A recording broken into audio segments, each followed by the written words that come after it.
Imagine your biggest worry is a double-digit bank account and a blind pug. Now, imagine staring into the burning amber eyes of a lethal predator bleeding out in a rainy Seattle alley. Hallie Bennett thought she was saving a stray dog.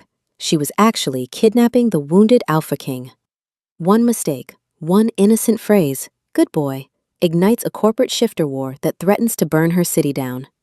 She wanted a quiet life. She got a naked monarch in her kitchen who claims her very soul.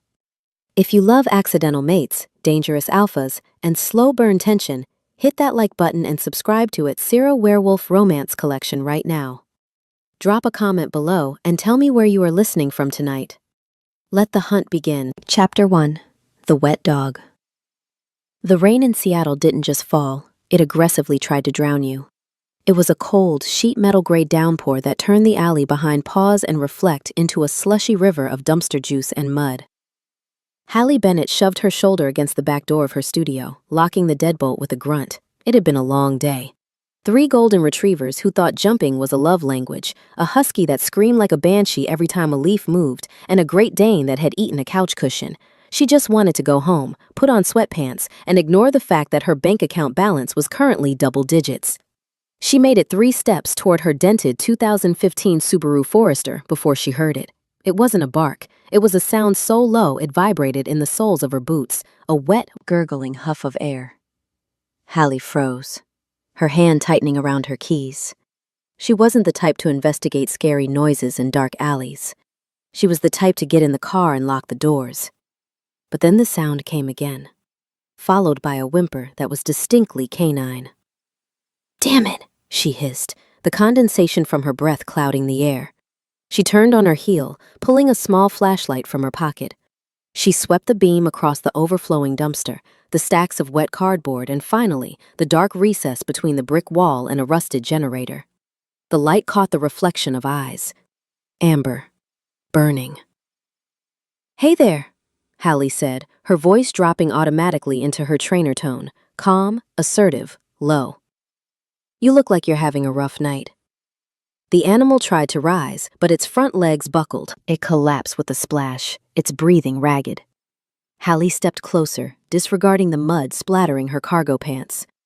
As the light fully illuminated the creature, her breath hitched. It was massive. Not Great Dane tall, but thick. A black, wolf-like beast with fur matted by rain and blood. A lot of blood. A distinct slash ran across its flank, deep and angry. "Okay, big guy," she murmured, crouching down a few feet away. She held out a hand, palm up, fingers curled. "I'm not going to hurt you. I'm just taking a look." The beast snarled. It wasn't the warning snap of a frightened stray. It was a guttural, vibrating threat that promised violence. If Hallie had been a normal person, she would have run. But Hallie Bennett had been bitten by chihuahuas, headbutted by boxers, and dragged through gravel by mastiffs. She knew the difference between aggression and pain. Yeah, you're tough," she said dryly, inching closer. "But you're also bleeding out next to a dumpster that smells like 3-day-old sushi. So you can either eat me or let me help you." The animal stared at her. The intelligence in those amber eyes was unsettling. It watched her with a focus that felt almost judgmental. Hallie reached into her pocket and pulled out a freeze-dried liver treat. "Bribery," she announced. "It's how the world works." She tossed it. The treat landed near the beast's nose. He didn't even sniff it. He just kept staring, his chest heaving with the effort to stay conscious. "Suit yourself. No snacks." Hallie moved fast. She knew if she hesitated, he'd snap. She closed the distance, her hands hovering over his neck to check for a collar. Nothing, just thick muscle and heat radiating off him like a furnace. "No collar. You're a stray? Or a coyote hybrid?" She frowned, touching the fur near the wound. The beast flinched, a low growl rumbling in his throat, but he didn't bite. He was too weak. "I can't call animal control," she muttered to herself, scanning the severity of the gash. "They'll take one look at you, call you a wolf, and put you down before the paperwork is signed." She sighed, the rain plastering her messy bun to her skull. "Guess I'm an idiot today." She backed up the Subaru, popping the trunk. She laid down the heavy-duty tarp she used for muddy hikes. Then she went back to the beast. Okay, look, this is going to suck for both of us. I'm going to pick you up. You're going to try not to rip my throat out. Deal? The beast's eyes were half closed now. He looked heavy, maybe 70 or 80 pounds. Big, but manageable. Hallie squatted, wrapped her arms around his torso, and lifted. She nearly threw out her back. Holy! She gasped, her knees buckling. He was dense, impossibly dense. It was like lifting a statue made of lead wrapped in fur. He couldn't weigh more than 80 pounds by the look of him, but he felt like he was pushing 200. What do you eat? She groaned, gritting her teeth as she hauled him up. Bricks? The beast's head lolled against her shoulder. For a second, his wet nose brushed her neck. He smelled like ozone, copper, and pine, a forest fire in the rain. She staggered to the car, her muscles screaming. With a final, ungraceful heave, she shoved him into the trunk space and slammed the hatch before gravity could win. She leaned against the car, panting, wiping rain from her eyes. Okay, vet kit at home. Tater Tot is going to be pissed. Inside the car, the beast, Roman, faded in and out of consciousness.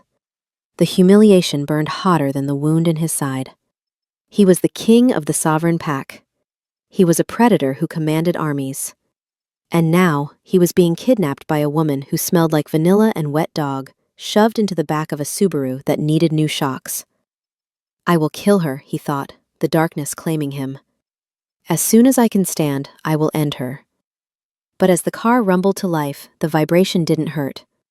It felt safe. Chapter 2: The Stitch-Up. The kitchen light was unforgiving. It hummed with a fluorescent buzz that highlighted every stain on the linoleum and every jagged edge of the wound on the beast's ribs. Hallie had managed to drag the animal onto her kitchen table, ruining the tablecloth she'd bought at a thrift store, but that was the least of her worries. Stay with me, buddy, she murmured, snapping on a pair of blue nitrile gloves. She had a well-stocked medical kit, a necessity when you worked with reactive dogs. She had saline, iodine, surgical staples, and a curved needle with suture thread. She wasn't a vet, but she'd stitched up enough playful mishaps to know the basics. The beast was sprawled on his side, his breathing shallow. Now that he was out of the rain, he was even more terrifying. His paws were the size of saucers, the pads rough and calloused. His claws were black scythes. Okay, let's get this cleaned up, she whispered. She flushed the wound with saline. The beast twitched, a low whine escaping his throat. I know. It stings. You're a brave boy. Such a brave boy. In the corner of the kitchen, Tater Tot, her blind French bulldog, was spinning in circles, barking at the air. Tot, knock it off! Hallie commanded without looking up. We have a guest. Be polite. Tater Tot sneezed and rammed his head into the refrigerator. Hallie turned her attention back to the patient. She soaked a gauze pad in iodine. This is the bad part, sorry. She pressed the pad to the gash. The beast's eyes snapped open. They weren't hazy anymore. They were laser-focused, dilated, and fixed right on her face. A growl ripped through the room, loud enough to rattle the silverware in the drawer. He tried to snap at her hand, his teeth clicking inches from her wrist. Hey! Hallie didn't pull back. She didn't flinch. She used her forearm to firmly press his neck down to the table, a dominance hold, but gentle. Knock it off. I'm helping you. If you bite me, I swear to God I will shave you bald and paint you pink. The threat hung in the air. Roman froze. His wolf brain was screaming at him to tear this human apart, to defend his vulnerable belly. But his human mind was caught on the sound of her voice. It wasn't fearful. It was steady, an anchor. And her hands. Where her skin touched his fur, even through the gloves, there was a strange, dulling sensation to the pain. It was like ice on a burn. The agony in his ribs receded, replaced by a warm, thrumming energy that moved from her touch into his bloodstream. Mate, his wolf whispered. Impossible, Roman thought. She's human, she's frail, she drives a Subaru. But the biological imperative didn't care about his elitism. He stopped struggling. He laid his head back down on the table, watching her. Good boy, she cooed, her voice softening instantly. She stroked the fur between his ears. See, we can be civilized. She began to stitch. It was gruesome work. The skin was tough, resisting the needle, but the beast didn't move again. He just watched her, his amber eyes tracking every movement of her face. He watched her bite her lip in concentration. He watched a loose strand of hair fall into her eyes and the way she blew it away with a puff of air. Almost done, she murmured. You're lucky, you know. This missed your lung by an inch. Whatever got you had big claws. Bear? Cougar? She tied off the final knot and snipped the thread. Or maybe just a really big raccoon. She stepped back, peeling off the bloody gloves. There. You'll live to chase mailmen another day. She grabbed a warm, wet washcloth and began to wipe the mud and dried blood from his muzzle. It was an intimate gesture, something a mother would do for a child, or a lover for a partner. Roman closed his eyes. The pull was overwhelming. His body, starved of energy by the veil and the blood loss, began to leach strength from her proximity. He felt his cells knitting together at an accelerated rate. He needed to be closer. He nudged his head against her stomach. Aww. Hallie melted. The tough girl facade cracked. She buried her hands in the thick ruff of his neck, scratching the sweet spot behind his ears. You're actually a big softy, aren't you? Yes, you are. You're a big, mushy baby. She kissed the top of his head. Roman's entire body went rigid. The sensation was electric. It shocked his system so hard his heart skipped a beat. Okay, Hallie yawned, oblivious to the fact that she had just soul-bonded with a lethal monarch. You can't stay on the table, and you're too heavy to move to the couch. She grabbed a pile of blankets from the closet and made a nest on the kitchen floor, right next to the radiator. In you go. She helped him slide off the table. He collapsed onto the blankets, exhausted but wired. Sleep tight, Cujo, she whispered, turning off the harsh overhead light. She left the room. Roman listened to her footsteps fade, the creak of her bed springs, and the soft rhythm of her breathing as she fell asleep. Only then did he allow himself to pass out, his nose pressed into the linoleum where her footprint still lingered. Chapter 3. The Morning Horror. Sunlight hit Hallie's face like a physical slap. She groaned, rolling over and burying her face in the pillow. Her back ached from lifting the coyote the night before, and her apartment smelled faintly of antiseptic and wet fur. Wait, the coyote. Hallie sat up, the memory of the previous night rushing back. She checked the time on her phone. 8:15 a.m. Crap, she muttered. She needed to check the stitches, make sure he hadn't chewed them out, and figure out what to do with a 100-pound predator before her 10 a.m. appointment. She padded out of the bedroom in her oversized t-shirt that said, "Ask me about my dog," and a pair of mismatched wool socks. Tater Tot? She called out. If you peed on the rug, you're going into the soup. No answer. She walked down the hallway to the kitchen.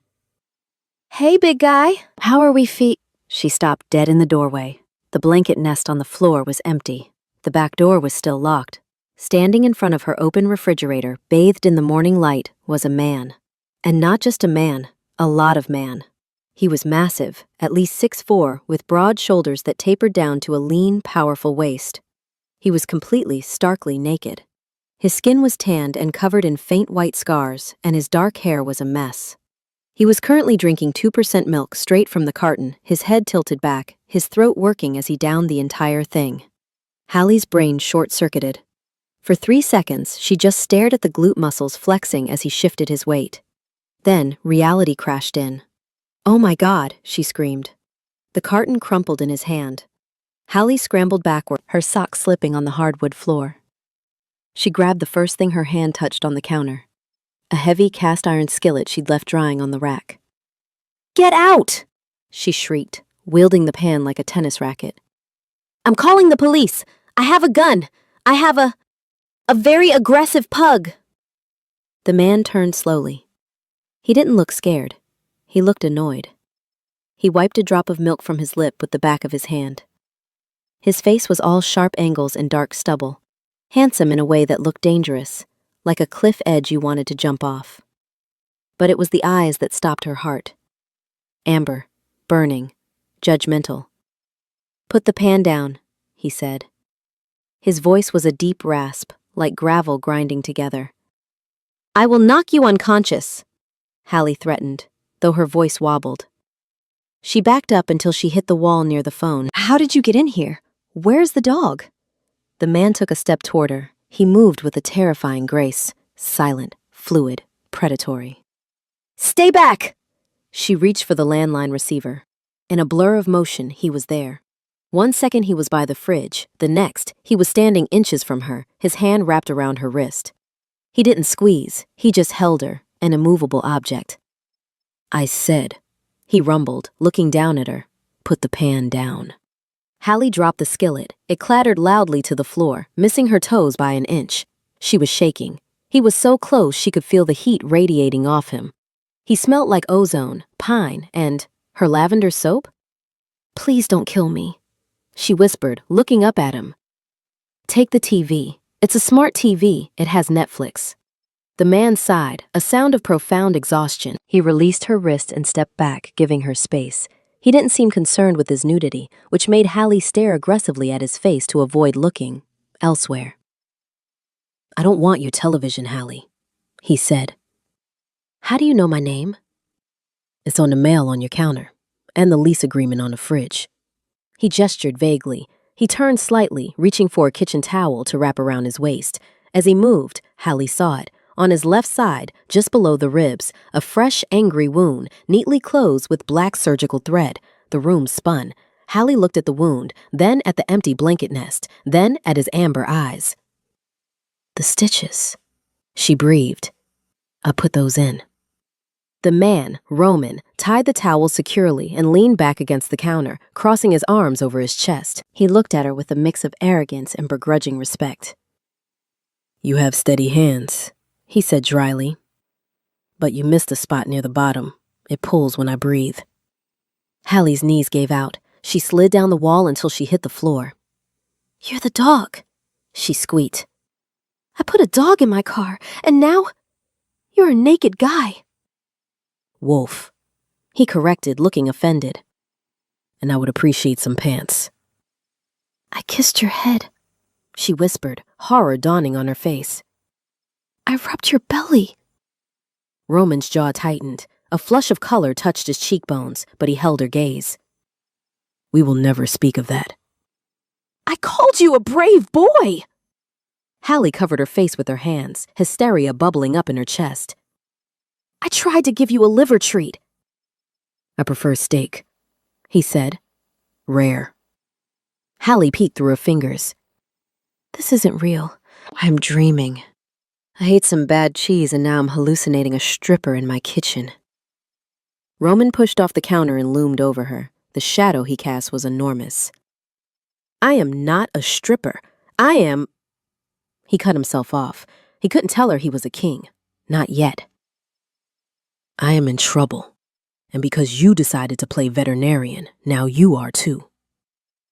"Me?" Hallie scrambled to her feet, finding her anger again. "I saved your life! You were bleeding out next to a dumpster!" "And I thank you for that," he said, though he didn't sound thankful. He sounded like he was tolerating a subordinate. "But the people who did this are still out there. And now—" He leaned in, inhaling deeply near her hair. "You smell like me." Hallie stared at him. Is that a pickup line? Because it's terrible." Roman blinked. For the first time, he looked confused. "It is a statement of fact. You are marked." "I am not marked. I am Hallie." She pointed a trembling finger at the door. "Get out. Get out right now, before I call the cops and tell them a naked man is harassing me." Roman caught her finger. His skin was burning hot against hers. The air in the kitchen suddenly felt heavy, charged with static. "You can't call the police," he said softly. "And I can't leave. Not yet." "Why not?" "Because," he gritted out, looking like the words physically hurt him, "if I leave your radius right now, the wound will tear open again. I need—" He trailed off, looking at her mouth. "You need what?" Hallie whispered, entranced despite herself. "I need you to stop talking," he said, "and find me some sweatpants." Chapter 4. The Pin. Hallie scrambled out of the kitchen as if the linoleum were on fire, her wool socks slipping on the hardwood hallway. She needed distance, she needed oxygen, she needed a pair of pants that would fit a man who looked like he was built in a laboratory dedicated to creating super soldiers. Pants, pants, think Hallie. She muttered, tearing open the closet in the guest room. It was currently serving as a graveyard for hobbies she'd abandoned: watercolor painting, knitting, and a brief, regrettable attempt at pottery. She shoved aside a box of yarn and found it, the breakup box. It belonged to Greg, her ex-boyfriend of 3 years who was 6 feet 2 inches and enjoyed casual CrossFit. When he left, he'd forgotten his favorite gray sweatpants. Hallie had kept them, intending to burn them in a witchy ritual she saw on TikTok, but she'd never gotten around to buying the sage. "Sorry, Greg," she whispered, snatching the gray fabric. "Your loss is, well, it's definitely not my loss right now." She marched back to the kitchen, holding the sweatpants out like a peace offering. Or a shield. Roman hadn't moved. He was still leaning against her counter, arms crossed over that expansive chest, looking entirely too comfortable for a man wearing a tea towel and a scowl. "Here," she said, tossing the bundle at him. He caught it with one hand. "Thank you." He didn't turn around. He didn't ask for privacy. He simply untucked the towel. Hallie spun around so fast she nearly gave herself whiplash, staring aggressively at her spice rack. "You could warn a girl. This is a civilized household. We have boundaries." "I have nothing you haven't seen," Roman's voice rasped from behind her. "You cleaned blood off my hip bone last night. I assume we are past the point of modesty." "That was medical," Hallie squeaked. "That was a triage situation. I wasn't looking at the architecture." She heard the rustle of fabric, then the soft snap of an elastic waistband. "You can turn around now," he said.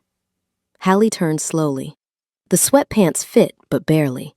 They hung low on his hips, and the hem stopped a good 2 inches above his ankles, but it was an improvement over the towel. He looked less like a Greek god interrupting breakfast and more like, well, a Greek god who had just come from the gym. "Okay," Hallie exhaled, leaning against the doorframe for support. "So, you're a wolf. A werewolf?"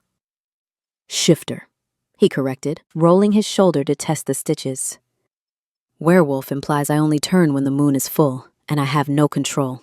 I have control." "Right, you have control," Hallie laughed, a high, brittle sound. "That's why you were bleeding out behind a dumpster? That's why I had to carry you like a sack of potting soil into my trunk?" Roman's eyes narrowed. The amber iris seemed to swirl, catching the kitchen light.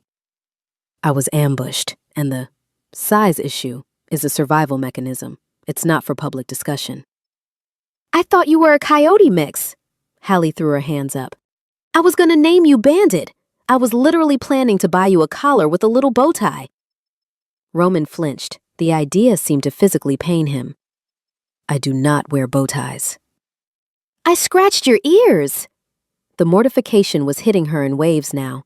Every coo, every baby talk sentence she'd uttered the night before was playing on a loop in her brain.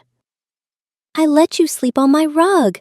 I told you that you were a—" She covered her mouth, her eyes widening. Roman stepped closer. The air in the kitchen changed. It grew heavy, charged with static, like the moment before a lightning strike. "You told me what, Hallie?" She swallowed. She should stop. She really should stop, but her brain had no brakes. "I called you a good boy. I patted your head and said, 'Who's a good boy?'" The silence that followed was absolute. Roman didn't blink. He didn't breathe. He just existed, occupying the space with a predator's intensity. "You treated a king like a house pet," he said, his voice dropping an octave. It wasn't a question, it was an accusation. "I didn't know you were a king. I thought you were a dog, a very large, very hurt dog." Hallie backed up until her spine hit the cool metal of the refrigerator. "And technically you were being a good boy. You didn't bite me when I was stitching you up. Most dogs would have nipped." Roman moved. It wasn't a walk, it was a blur. One second, he was 3 feet away. The next, his hands were planted on a refrigerator door on either side of her head, caging her in. He smelled like rain, antiseptic, and pure, unadulterated danger. Hallie gasped, looking up, way up. In human form, he was towering. His eyes were flashing gold, the pupils blown wide. "Do not," he growled, leaning down until his nose brushed the shell of her ear. "Mistake my patience for tameness." His breath was hot against her neck. Hallie's heart hammered, a frantic rhythm against her ribs. This wasn't fear, not exactly. It was adrenaline. It was the primal recognition that she was standing next to something at the very top of the food chain. "I am not a pet," he whispered, the words vibrating against her skin. "I am not safe, and I am certainly not good." He pulled back just enough to look her in the eye. His gaze dropped to her lips, then back up. The hunger in his expression had nothing to do with food. "I am anything but good, Hallie." The tension was thick enough to choke on. Hallie forgot how to breathe. She forgot her name. She forgot that she had a job to go to. Then a small, snorting sound came from the floor. Chomp. Roman stiffened. He looked down. Tater Tot, having finally navigated away from the fridge, had located the intruder. The blind pug had latched onto the hem of Greg's gray sweatpants and was tugging ferociously, growling like a chainsaw trying to start. "Let go," Roman said to the dog, his terrifying aura popping like a soap bubble. Tater Tot snarled and shook his head, ripping a small hole in the fabric. "He doesn't speak English," Hallie whispered, the spell breaking. She ducked under Roman's arm and scooped up the potato-shaped dog. "And he hates men in sweatpants. It's a trauma response." Roman straightened up, looking at the fraying hem of his borrowed pants. He looked at Hallie, clutching the pug like a lifeline. He dragged a hand down his face, and for a second, he just looked like a tired guy in a messy kitchen. "I need food," he said flatly. "Real food, before I eat the dog." Chapter 5. House Arrest. "You can't just leave," Hallie argued, blocking the front door with her body. It was a brave, if futile, gesture. Roman outweighed her by 100 pounds and had reflexes faster than a striking cobra. "I have to," Roman said, buttoning the flannel shirt she'd found for him. It was tight across the shoulders, the fabric straining with every movement. "The people who did this to me, the Severed. They track energy signatures. If I stay here, they will find me. And when they find me, they will burn this building to the ground with you inside it." "So go to the police," Hallie insisted. "Or the FBI. You can't just walk out there with a stitched-up side and no shoes." "I don't need shoes," Roman muttered, checking the hallway through the peephole. "And human authorities cannot handle this. This is pack business." He put his hand on the doorknob. "Roman, wait!" Hallie reached out, grabbing his forearm. A spark. Literal static electricity snapped between them. Roman froze, looking at her hand on his arm. His expression softened for a microsecond before he hardened it again. "Thank you for the stitches, Hallie. Send me a bill." He opened the door and stepped out onto the landing. He made it exactly 3 steps. The moment he crossed the threshold of the welcome mat, a sound ripped out of him. A guttural, strangled cry of pure agony. Roman doubled over, clutching his side. His knees hit the floorboards of the hallway with a heavy thud. "Roman!" Hallie rushed forward. It was happening fast. The gray sweatpants were suddenly blooming with dark red stains at the waist. The flannel shirt was soaking through. "It's tearing," he gasped, his face draining of color. "Get back." "I'm not getting back." Hallie grabbed him under the arm, trying to haul him up. "What did you do? You popped a stitch." "No," he wheezed, his eyes rolling back in his head. "The bond. The distance." He couldn't explain it. It wasn't just a stitch popping. It felt like an invisible hook was embedded in his gut, attached to Hallie's soul. By walking away, he was ripping the hook out. The biological imperative of a fated mate, especially one found while critically injured, was absolute. His body needed her proximity to catalyze the healing factor. Without it, his system was crashing. "Help me up," he gritted out. "Inside. I have to go. Inside." Hallie didn't ask questions. She threw her weight against him, dragging him backward into the apartment. He stumbled, half crawling, until they were back on the rug in the living room. He collapsed. Instantly, the bleeding slowed. The color started to return to his face. He took a ragged breath, the tension leaving his shoulders. Hallie slammed the door and locked it, engaging the deadbolt and the chain. She turned on him, hands on her hips, panic giving way to fury. "What was that? What the hell was that?" Roman lay on his back, staring at the ceiling fan. "Scent locking," he murmured. "Biological tether, my wolf. It has claimed you as a safe zone. If I leave your radius before the tissue fully knits, the body rejects the healing." "English, Roman! Speak English!" "I can't leave," he said, looking at her. "Physically, I cannot leave you until I am healed." Hallie stared at him. "You're allergic to leaving my apartment?" "I am tethered to you," he corrected. "If you leave, I have to follow. If I leave, I bleed." Hallie sat down on the coffee table, putting her head in her hands. "This is a nightmare. I have a job. I have a life. I have a brother coming to visit next week." "Then we have a problem," Roman said, sitting up slowly. He checked the wound. It had stopped bleeding the moment he was back in her space. "Because I need at least 72 hours. 3 days? Hallie looked up. "You want to live here for 3 days? "I don't want to," Roman snapped, his pride stinging. "I have a penthouse. I have chefs. I have a bed that doesn't smell like wet dog. But unless you want a corpse in your hallway, yes, 3 days. Hallie looked at him, really looked at him. He was arrogant, dangerous, and clearly used to getting his way. But he was also hurt, and despite his size, he looked trapped. She sighed, a long, suffering sound.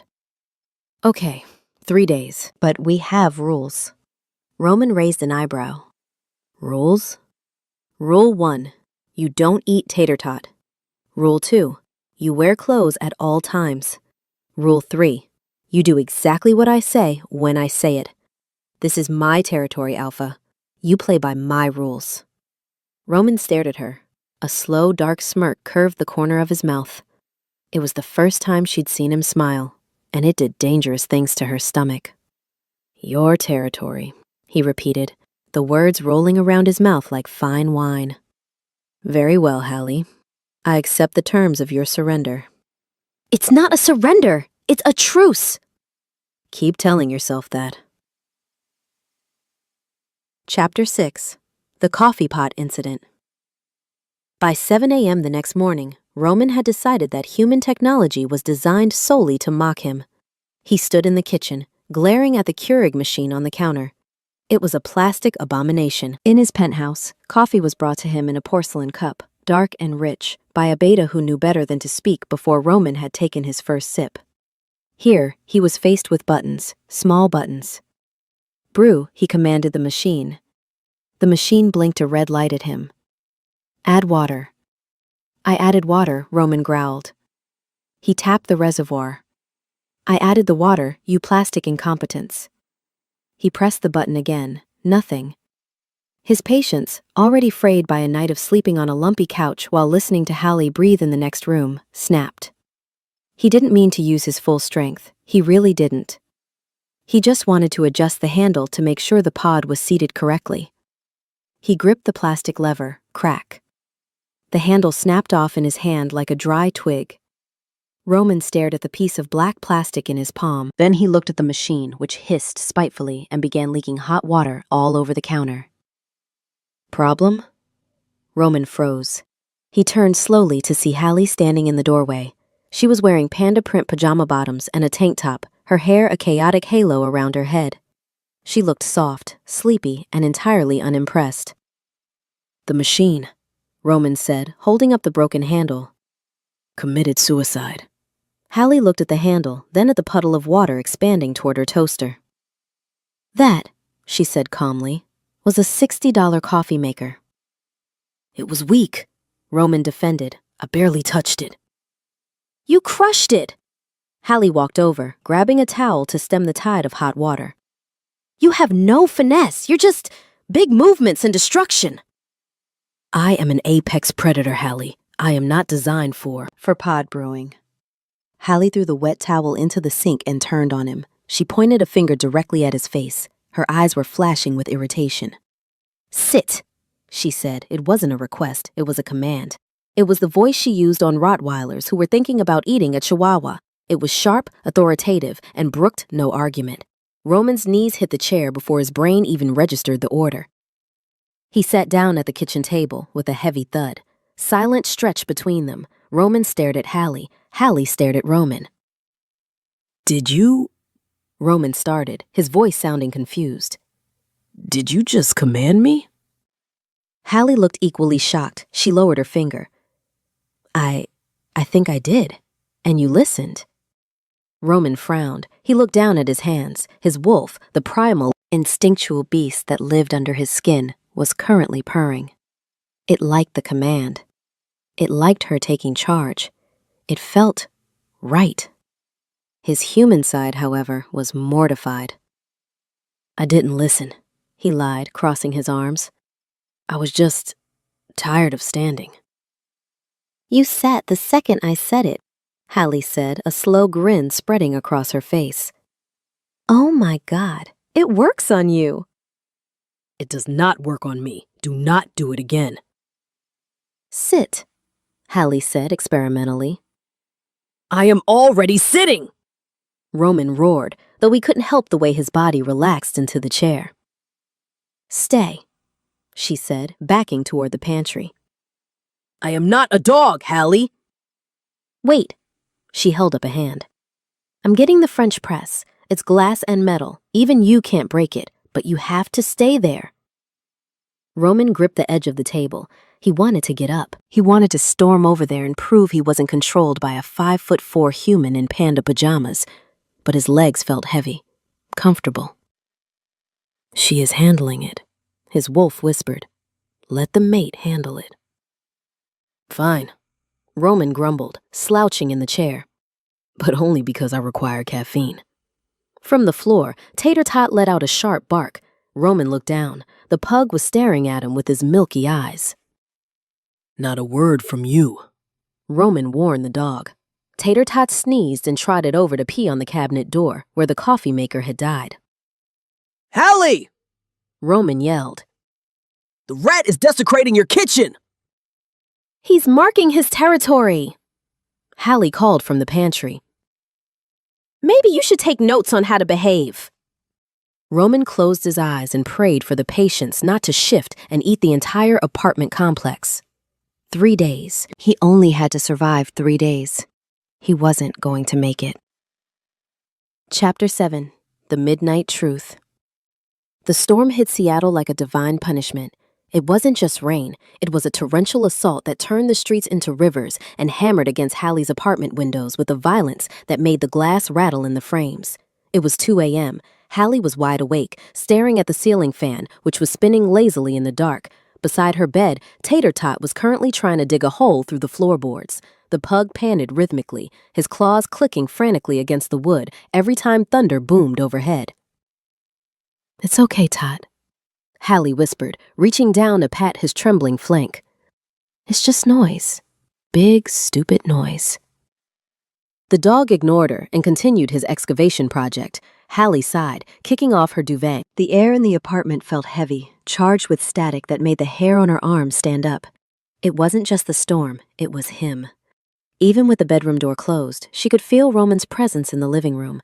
It was like living with a generator humming in the background, a low-frequency vibration of power and danger that seeped through the drywall. I need water, she muttered, sliding her feet into her slippers. She opened her bedroom door and padded down the hallway. The living room was illuminated only by the intermittent flashes of lightning that strobed through the balcony doors. Roman wasn't on the couch, where she'd left him with a pillow and the duvet. He was standing by the window, his forehead pressed against the cold glass, staring out into the deluge. He was shirtless again. Apparently, he had a vendetta against shirts, and the lightning cast stark shadows across the landscape of his back. The scars were more visible in this light.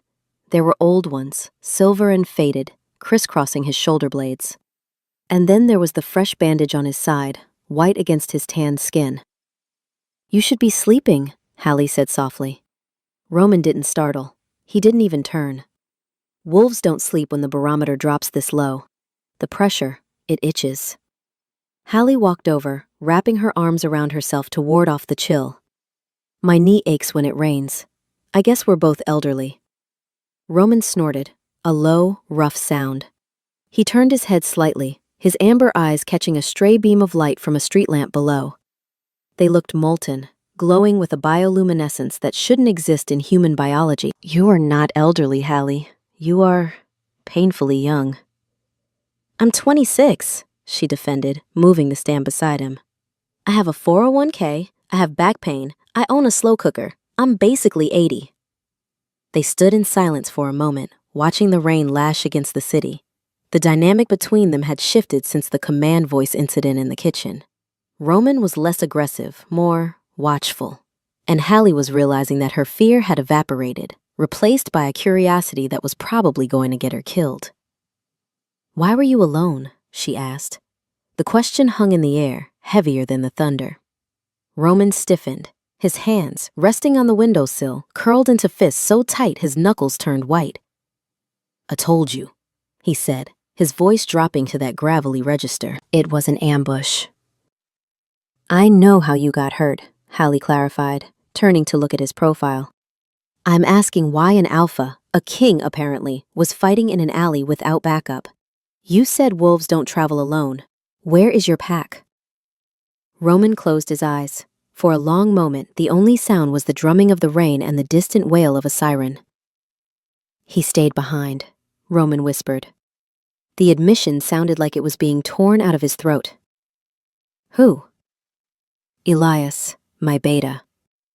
Roman opened his eyes, and the pain in them was so raw it made Hallie's chest ache. "We were meeting an informant. It was supposed to be a neutral ground. But the Severed, they knew we were coming. They had a sniper." He took a shaky breath, the muscles in his jaw jumping. "They use silver nitrate rounds. If it hits you, it burns the healing factor out of your blood." Elias took the first shot. It was meant for my head. Hallie reached out, her hand hovering over his arm, before she gently settled it on his bicep. His skin was fever hot. "He took the shot," Roman continued, staring at the rain as if he could see the memory playing out on the glass. "And then he tackled the shooter. He yelled at me to run. He ordered his alpha to run." "And you did," Hallie said softly, "because he gave you a chance." "I ran like a coward," Roman spat, the self-loathing dripping from every word. "I left him bleeding in a warehouse while I scrambled into the sewers like a rat. A king does not leave his men behind, Hallie. A king dies with them." "A dead king can't save anyone," Hallie countered firmly. Roman looked at her then, really looked at her. The agony in his expression was a physical weight. "I don't even know if he's alive. The bond, the pack bond, it's silent. I can't feel him. It's like a phantom limb. I reach for him and there is nothing but static." Hallie didn't know what to say. She couldn't imagine a connection that deep, a psychic tether that let you feel another person's heartbeat. "I fix dogs," she said suddenly. Roman blinked, thrown by the non sequitur. "What?" "You asked me yesterday why I do it, why I take the aggressive ones, the biters, the ones everyone says should be put down." Hallie looked down at her hands. "My dad, he wasn't a wolf. He was just a mean drunk. When he was angry, he was a monster. I spent my whole childhood trying to be quiet, trying to be good, thinking if I just behaved perfectly, he wouldn't yell." She looked up at Roman. "I couldn't fix him. No matter how good I was, he stayed broken. So now, I fix the ones who can't speak for themselves. I take the monsters and I show them they don't have to be monsters." Roman turned fully toward her. The predatory edge was gone, replaced by a profound, heavy sadness. He reached out, his large hand hesitating before he tucked a loose strand of hair behind her ear. His touch was incredibly gentle, contrasting sharply with the violence she knew he was capable of. "You think you can fix me, Hallie?" He murmured, "I don't think you're broken, Roman." She whispered, leaning slightly into his palm. "I think you're just hurt, and wounds heal." The air between them crackled. It wasn't the scary lightning storm static anymore. It was magnetic. Roman lowered his head, his gaze dropping to her mouth. The pull was undeniable, a biological gravity that dragged them together. "You smell like rain," he murmured, his thumb brushing her cheekbone. "And hope. It is a dangerous combination." Hallie's breath hitched. She should pull away. She should tell him to go sleep on the couch. But she didn't. "Is hope dangerous to a wolf?" "Hope," Roman said, his lips inches from hers, "is the only thing that can kill an alpha faster than silver." A crash of thunder shook the entire building. From the hallway, Tater Tot let out a blood-curdling scream of terror and came barreling into the room, sliding across the floor and slamming into Roman's shins. The moment shattered. Roman jumped back, looking down at the wheezing pug. Does this animal have no sense of timing? Hallie let out a shaky laugh, her heart still hammering a frantic rhythm against her ribs. "He's a lover, not a fighter, Roman." Roman glared at the dog, but he didn't kick him away. Instead, he reached down and scooped the trembling potato dog up with one hand, holding him against his chest. Tater Tot immediately stopped shaking and licked Roman's chin. "Dignity," Roman sighed, looking at Hallie over the dog's head. "I have lost all of it." Chapter 8. The Intruder. The next morning, the sun had the audacity to shine as if the apocalypse hadn't happened the night before. Hallie was in the kitchen, attempting to make scrambled eggs while navigating around a 6'4" obstacle. Roman was sitting at the small table, looking comically oversized for the furniture. He was wearing the gray sweatpants and the flannel shirt, which he had unbuttoned halfway because of the heat, exposing an amount of chest that Hallie was trying very hard to ignore. "The coffee," Roman rumbled, staring at the French press, "is acceptable. It lacks the grit of the other machine." "That grit was plastic sediment," Hallie said, flipping an egg. "You were drinking microplastics, Roman." "It added texture." Hallie rolled her eyes and plated the eggs. "Eat. You need the protein. Your healing factor is burning calories faster than I can buy groceries. You owe me $50 for the steak you ate raw at 3 a.m. "I will buy you a cow," Roman said dismissively, digging into the eggs. "A herd of cows, and a new coffee robot." "It's a Keurig, not a robot." Ding dong! The doorbell chimed, a cheerful two-note sound that stopped Hallie's heart cold. She froze, the spatula hovering mid-air. "Who is that?" Roman's head snapped up, his demeanor shifted instantly from grumpy breakfast companion to lethal weapon. He sniffed the air. "It's probably a package," Hallie whispered, though she knew she hadn't ordered anything. "Mail," Roman growled, his voice dropping to a subvocal vibration. "Young, high adrenaline, carrying laundry detergent?" "Laundry detergent?" Hallie frowned, then her eyes widened. "Oh no." She dropped the spatula. "No, no, no. He's early. He's 4 days early." "Who?" Roman stood up, and the kitchen suddenly felt very small. "My brother, Toby!" Hallie rushed to the door, then rushed back to Roman, flapping her hands at him. "Hide! Go to the bedroom! Get in the closet!"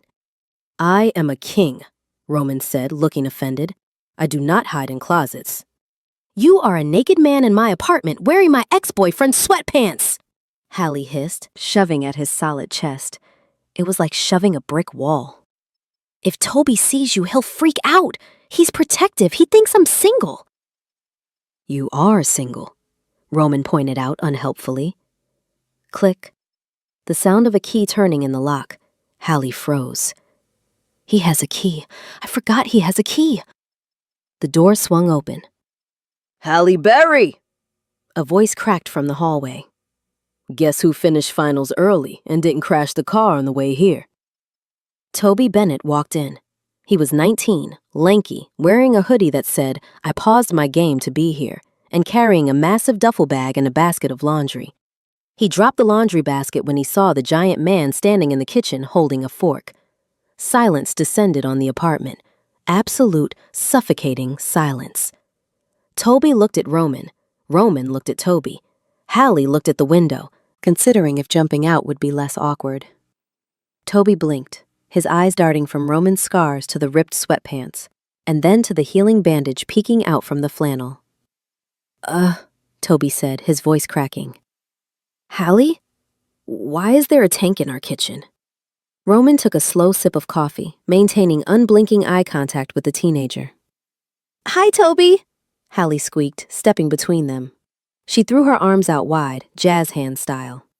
Surprise! You're here. Early. So early. Who is he? Toby pointed a shaking finger at Roman.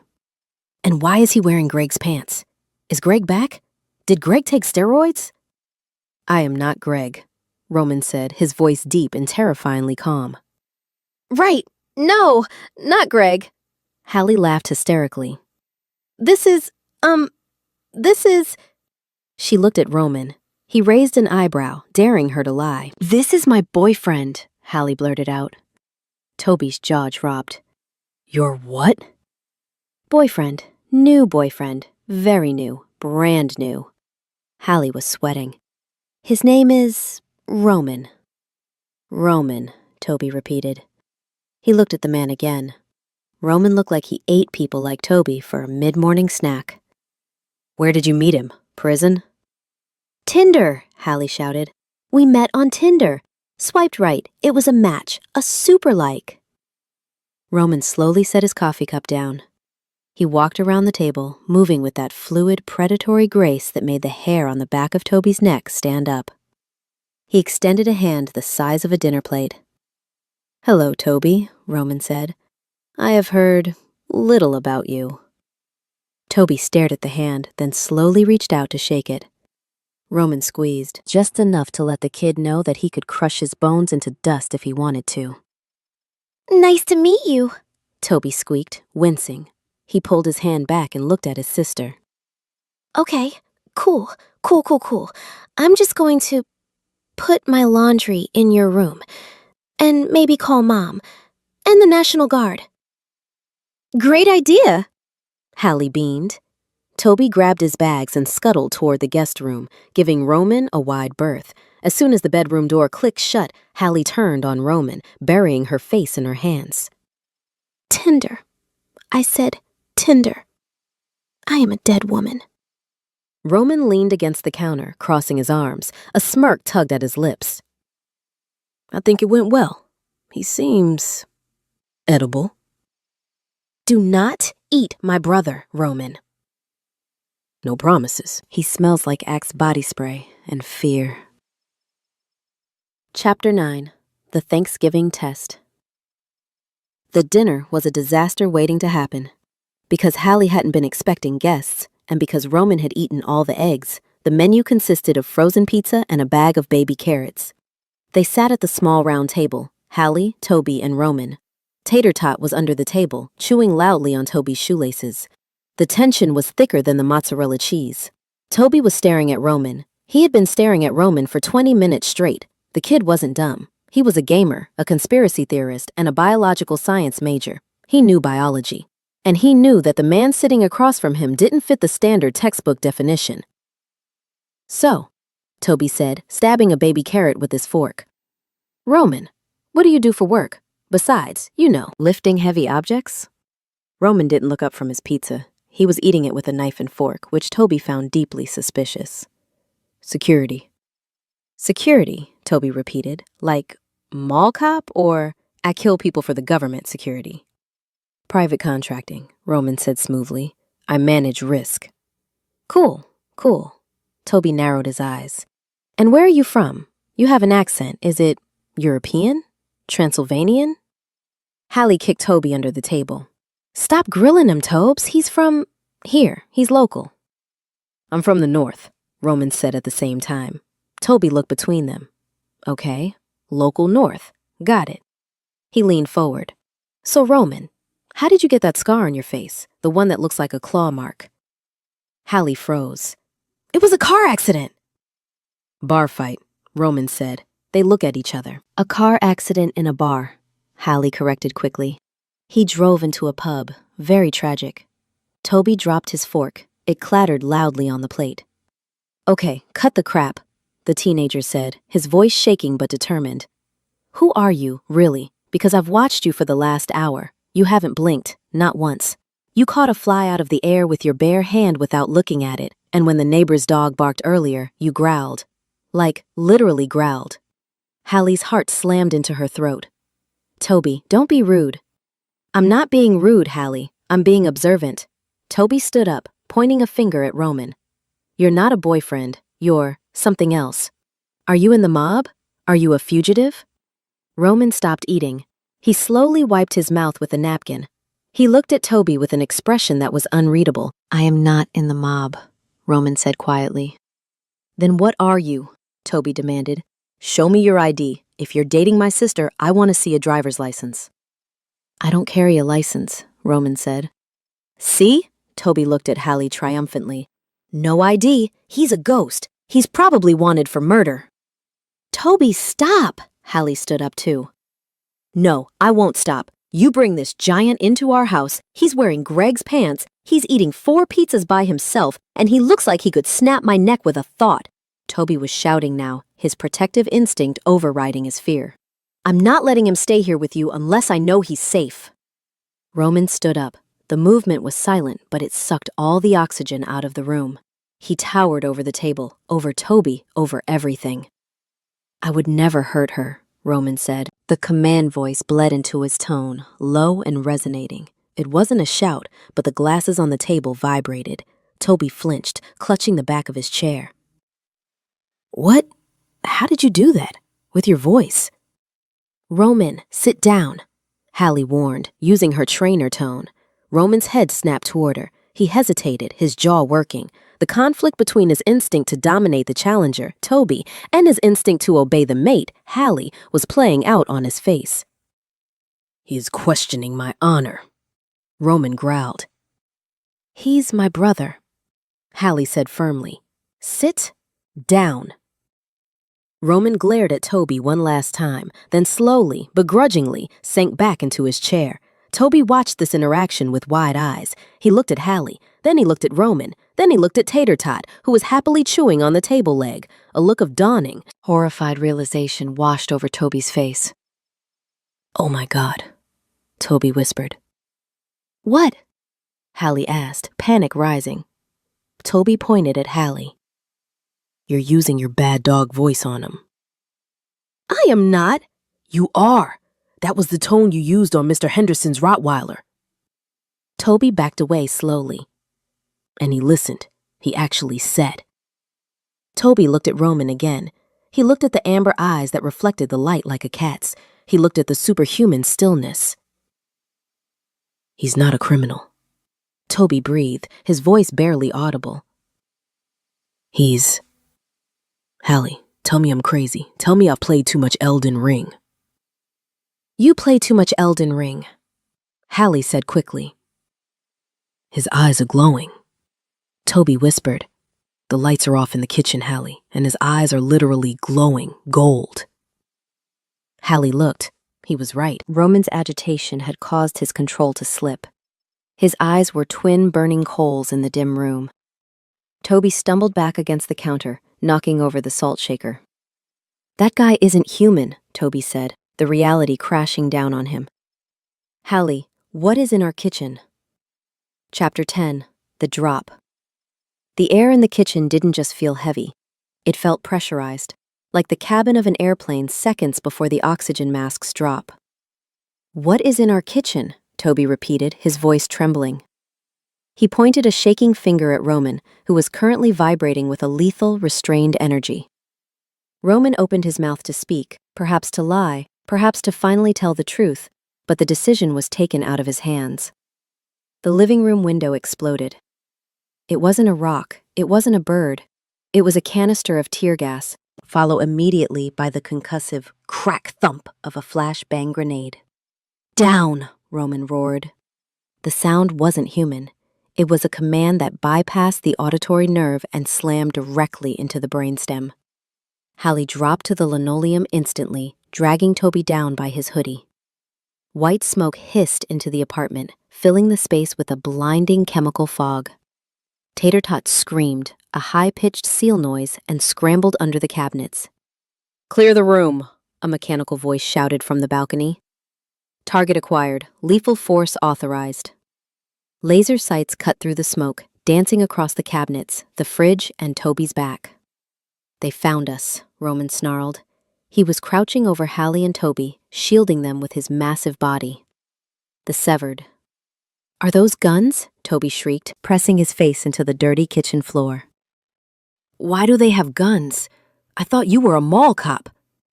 Stay down, Roman ordered. He looked at Hallie. His eyes were no longer just glowing. They were two suns burning in the smoke. Do not move, no matter what you see. Roman, you're hurt. Hallie coughed, her eyes watering from the gas. You can't. Another canister smashed through the kitchen window, landing on the table. The pizza sizzled. 3 figures in tactical gear rappelled through the shattered balcony doors. They wore gas masks and carried assault rifles loaded with magazines taped with blue, silver nitrate. Roman stood up. He didn't look at the gunman. He looked at Hallie. There was a moment of profound apology in his expression, a silent, forgive me. And then he closed his eyes. He dropped the veil. To Toby, it looked like a magic trick from a horror movie. To Hallie, it looked like physics breaking. One moment, Roman was a 6'4" man in tight flannel and sweatpants. The next, there was a sickening sound of wet tearing, fabric and flesh simultaneously, and an explosion of mass that shouldn't have been possible. The flannel shirt disintegrated. Greg's sweatpants didn't stand a chance. In their place stood a nightmare. This wasn't the coyote-sized dog Hallie had carried to her car. That had been a biological compression, a survival tactic. This was the king. He was 8 feet tall at the shoulder, a behemoth of midnight black fur and corded muscle that took up half the kitchen. His head brushed the hanging pot rack, sending copper pans clattering to the floor. His teeth were the length of steak knives. Toby stopped screaming. He stopped breathing. He just stared, his brain unable to process the data. The tactical team hesitated. Even trained killers paused when a mythological monster materialized next to the refrigerator. That hesitation cost them their lives. Roman moved. He was a blur of obsidian violence. He lunged across the kitchen island, his claws tearing through the granite countertop like it was cardboard to get to the first gunman. The gunman fired. Pop, pop, pop. The bullets hit Roman's shoulder, sizzling as the silver made contact, but Roman didn't slow down. He swiped one massive paw. The gunman flew backward, smashing through the drywall into the hallway. The second gunman turned to run. Roman's jaws snapped around his tactical vest, lifting the 200-pound man into the air and tossing him through the open balcony doors. He plummeted 3 stories into the rainy night. The third gunman aimed his rifle at Hallie. No! Toby yelled, grabbing a bottle of dish soap and throwing it. It bounced harmlessly off the gunman's helmet, but the distraction worked. Roman spun, a low, vibrating roar shaking the foundation of the building. He didn't bite this one. He simply body-checked him. The impact sounded like a car crash. The gunman hit the refrigerator so hard, the door dented inward, and he slid to the floor, unconscious. Silence fell. The kitchen was destroyed. The air was thick with smoke, drywall dust, and the copper tang of blood. Roman stood amidst the wreckage, his chest heaving. Blood dripped from a graze on his shoulder, where the silver had hit him. He turned slowly, his massive paws clicking on the broken glass. He looked down at Hallie and Toby. He was terrifying. A predator designed by nature to kill everything in its path. Good boy, Hallie whispered, her voice shaking so hard it was barely audible. The giant wolf froze. He blinked, the feral gold in his eyes dimming slightly. He let out a soft chuff of air and nudged Tater Tot, who had waddled out to investigate the unconscious gunman, away from the danger. Chapter 11. The Getaway. We need to leave, Hallie said. Her voice sounded strange to her own ears, detached, clinical. It was the shock. We need to leave right now. Leave? Toby squeaked. He was still lying on the floor, covered in drywall dust. We can't leave. We need an exorcist. We need the Avengers. Hallie, that's a werewolf. That's a literal werewolf. Roman, still in his massive wolf form because shifting back took energy he didn't have, barked sharply. He jerked his head toward the door. He says get up, Hallie translated, grabbing Toby's arm and hauling him to his feet. You speak wolf? Toby looked like he was going to cry. Since when do you speak wolf? Since Monday. Now grab the dog. Hallie grabbed her purse and her keys. Toby scooped up Tater Tot, who was currently trying to lick the boot of the unconscious gunman. They scrambled into the hallway. The fire alarm was blaring now, and neighbors were starting to peek out of their doors. "Gas leak!" Hallie shouted at Mrs. Higgins in 4B. "Don't light a match!" They took the stairs. Roman took up the entire stairwell, forced to squeeze his massive bulk around the landings. He moved behind them, a rear guard, growling at any shadow that looked suspicious. They burst out into the alleyway, where the Subaru Forester was parked. It was still raining. "Get in!" Hallie ordered, unlocking the doors. "I'm not getting in a car with Cujo!" Toby yelled, backing away. Roman didn't have time for teenage rebellion. He moved forward, lowered his head, and physically shoved Toby into the back seat with his snout. Toby shrieked and scrambled across the upholstery. "Shotgun!" Hallie yelled, jumping into the driver's seat. Roman looked at the front passenger seat. Then he looked at his own 8-foot-long body. He let out a huff of annoyance. There was a sickening crack snap sound, like dry wood breaking. "Oh God, don't look!" Toby covered his eyes. "The sounds! Why are the sounds so wet?" Steam rose from Roman's body as he forced the shift. It was agonizing. He burned calories by the thousands, his body knitting bones and reshaping muscle in seconds. The passenger door opened. Roman fell into the seat. He was human again. He was also completely naked, covered in drywall dust and blood, and gasping for air. "Drive," he rasped, his head lolling back against the headrest. "North, I'll give you coordinates." Hallie slammed the car into reverse, ignoring the fact that a naked man was bleeding on her upholstery. She spun the wheel, tires screeching on the wet asphalt, and peeled out of the alley just as a black SUV turned the corner behind them. "They're following us!" Toby yelled from the back, clutching Tater Tot like a stress ball. "Black SUV, tinted windows, definitely bad guys." "Hallie," Roman wheezed, his eyes closed. "Do you know how to drive aggressively?" "I learned to drive in Boston," Hallie said, her knuckles white on the wheel. "Hold on." She didn't brake for the turn. She yanked the wheel left, drifting the Subaru, a car designed for soccer moms and camping trips, around a corner with surprising precision. "Left at the light," Roman instructed, his voice weak. "Get to the highway." "Who are they?" Toby demanded. "Why do they want to kill us? And why are you naked?" "Toby, shut up," Hallie shouted. "He's naked because his clothes exploded. It's physics." "That is not physics, Hallie. That is magic. That is David Copperfield crap." "Roman." Hallie glanced at him. The silver burn on his shoulder looked angry, the skin around it black and veined. "You're hurt." "Silver," he grunted. "Burns. I'll heal. Once we're safe." "Where are we going?" "Safe house," Roman murmured. "Bunker. Sovereign territory."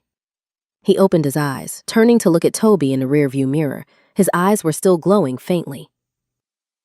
"Kid," Roman said. Toby flinched.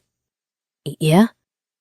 "Check the floor bag behind my seat. There should be a Glock 19. Do you know how to use it?"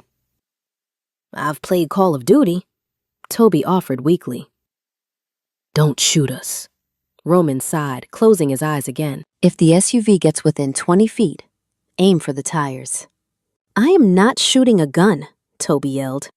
"I am a pacifist. I am a liberal arts major." "Today," Roman said, passing out, "you are the rear gunner. Congratulations on the promotion." Chapter 12. The Safe House. The drive took an hour. They lost the tail near the industrial district, thanks to Hallie cutting through a construction site that Roman navigated her through while half conscious. The safe house wasn't a house. It was a bunker built into the side of a cliff overlooking the Puget Sound, hidden behind a facade that looked like an abandoned water treatment plant. Hallie pulled the Subaru up to a rusted gate. "Voice panel," Roman mumbled, waking up. "Lean me toward the window." Hallie rolled down the window. Roman leaned out, his voice a wrecked growl. "Alpha 9 Zulu King." The rusted gate didn't swing open. The ground beneath them rumbled, and a ramp descended from the concrete wall. "Okay," Toby whispered from the back seat.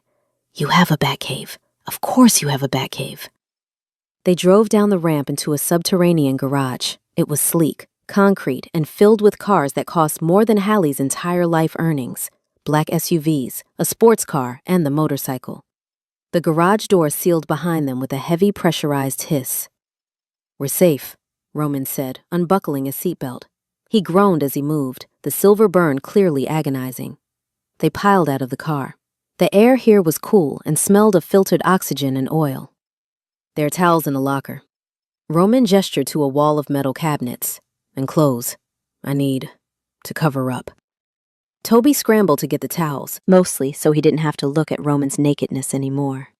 He threw a large bath towel at the Alpha. Roman wrapped it around his waist with practiced dignity, despite the fact that he looked like he'd been through a blender. "Hallie," Roman said, leaning against the hood of her car. "Take the keys. Take the SUV in slot 3. It's armored. Take your brother and the dog. Go to the safe house in Oregon. I'll wire you money." Hallie paused, tater tot tucked under her arm. She turned slowly. "Excuse me?"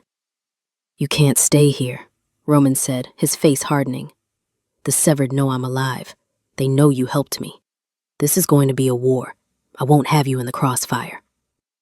"You dragged us into the crossfire when you bled on my rug!" Hallie snapped. "And now I am getting you out." Roman pushed off the car, stepping toward her.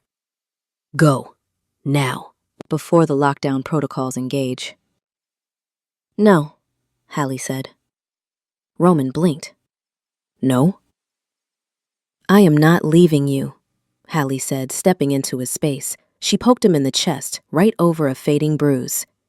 "You have a bullet hole in your shoulder that looks like it's rotting. You passed out twice in the car, and you're technically my... whatever this bond thing is." "Mate," Toby supplied helpfully from behind a pillar. "It's called a mate bond. I Googled it in the car. It's a biological imprint common in paranormal romance literature." "Shut up, Toby!" Hallie and Roman yelled in unison. Hallie turned back to Roman. "I am not leaving you to die alone in a concrete box, Roman. We are staying." "Hallie," Roman growled, the warning deep in his chest. "I am the king. You do not disobey a direct order." Hallie stared at him. She rose to her full height, which put her nose at the level of his collarbone, and narrowed her eyes.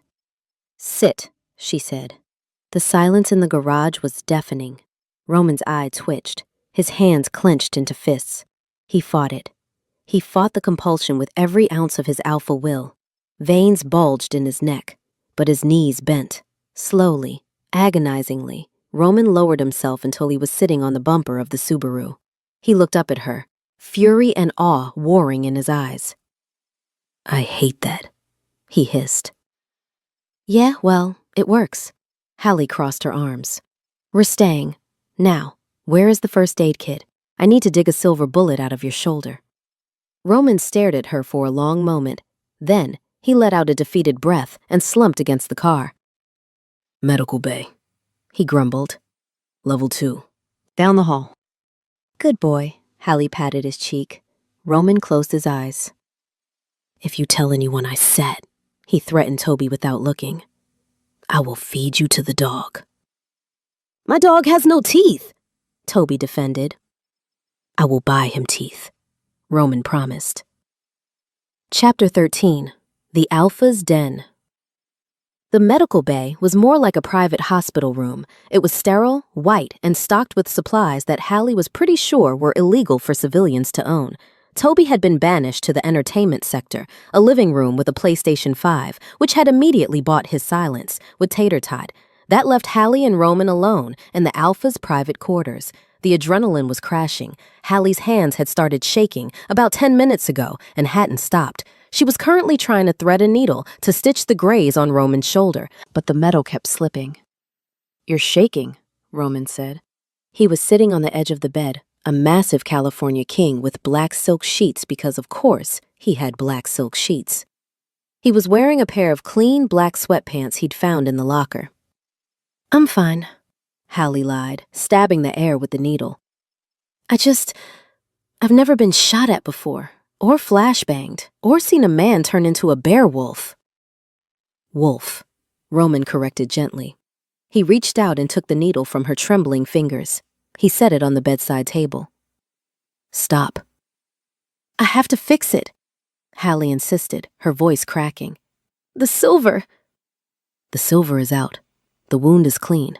It will heal on its own now that you are close. He took her hands. His palms were rough, warm, and massive, engulfing hers completely. Look at me, Hallie. She looked up. The gold in his eyes had settled into a warm, molten amber. You did well, he said softly. You kept your head. You drove the car. You saved us.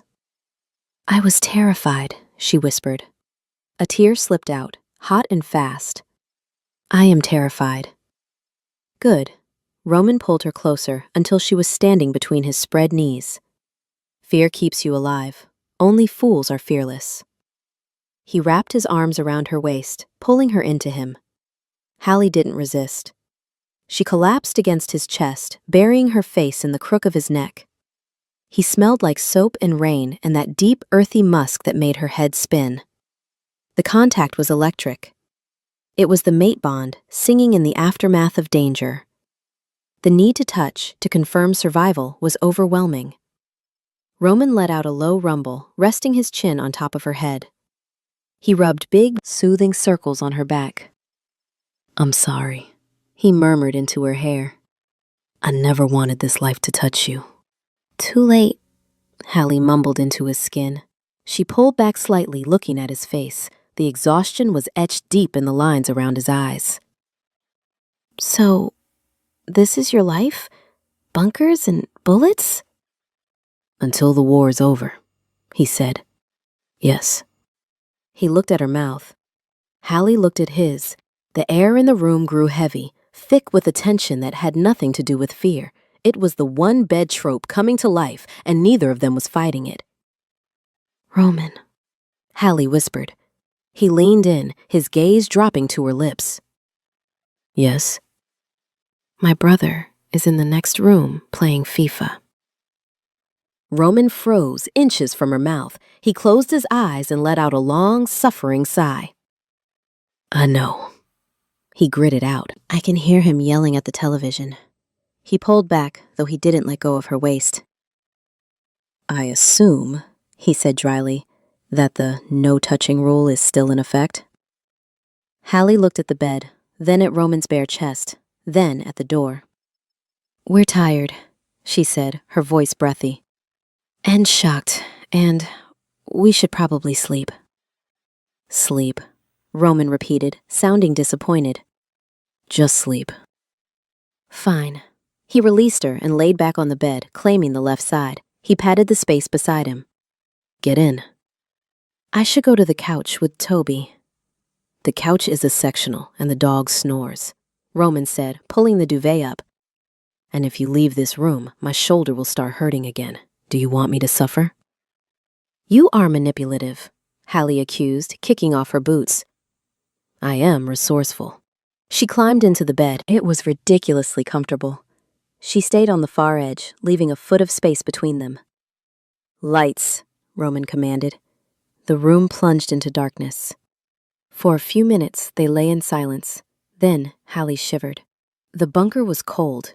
She felt a warm, heavy arm drape over her waist. Roman pulled her backward until her back was pressed against his chest. He was a human furnace. Purely for thermal regulation, he mumbled against her neck. Uh-huh, Hallie whispered, closing her eyes. She felt safe. For the first time in 3 days, she felt completely, utterly safe. Good night, Alpha, she whispered. Roman tightened his hold slightly. Good night, Trouble. Chapter 14, The Training Montage. Morning in the bunker didn't come with sunlight. It came with the harsh, rhythmic clang of metal on metal echoing from the lower levels. Hallie woke up alone in the massive black soak bed. The space beside her was cold, the sheets rumpled but empty. For a second, panic flared in her chest, a residual instinct from the last 3 days of constant danger, but then she heard it again. Clang. Hiss. Clang. She rolled out of bed, her body aching in places she didn't know existed. She grabbed the oversized flannel shirt Roman had discarded the day before, the one that survived the explosion before he shifted, and pulled it on over her tank top. It smelled like cedar and gunpowder. She followed the noise down the concrete corridor to the gymnasium. It was a cavernous space, equipped with enough weights to train a football team and a sparring ring that looked like it had seen actual blood. Roman was there. He was shirtless, again, wearing only the black sweatpants. He was attacking a heavy bag with a ferocity that was terrifying to watch. Right hook, left jab, roundhouse kick. The bag, which must have weighed 200 pounds, swung violently on its chain, threatening to snap the ceiling mount. His skin was slick with sweat, the scars on his back rippling with every movement. But Hallie noticed something else. Every time he threw a left hook, his face tightened, a micro flinch. The silver burn on his shoulder was screaming at him, but he was ignoring it. "You're going to pop a stitch," Hallie called out, leaning against the doorframe.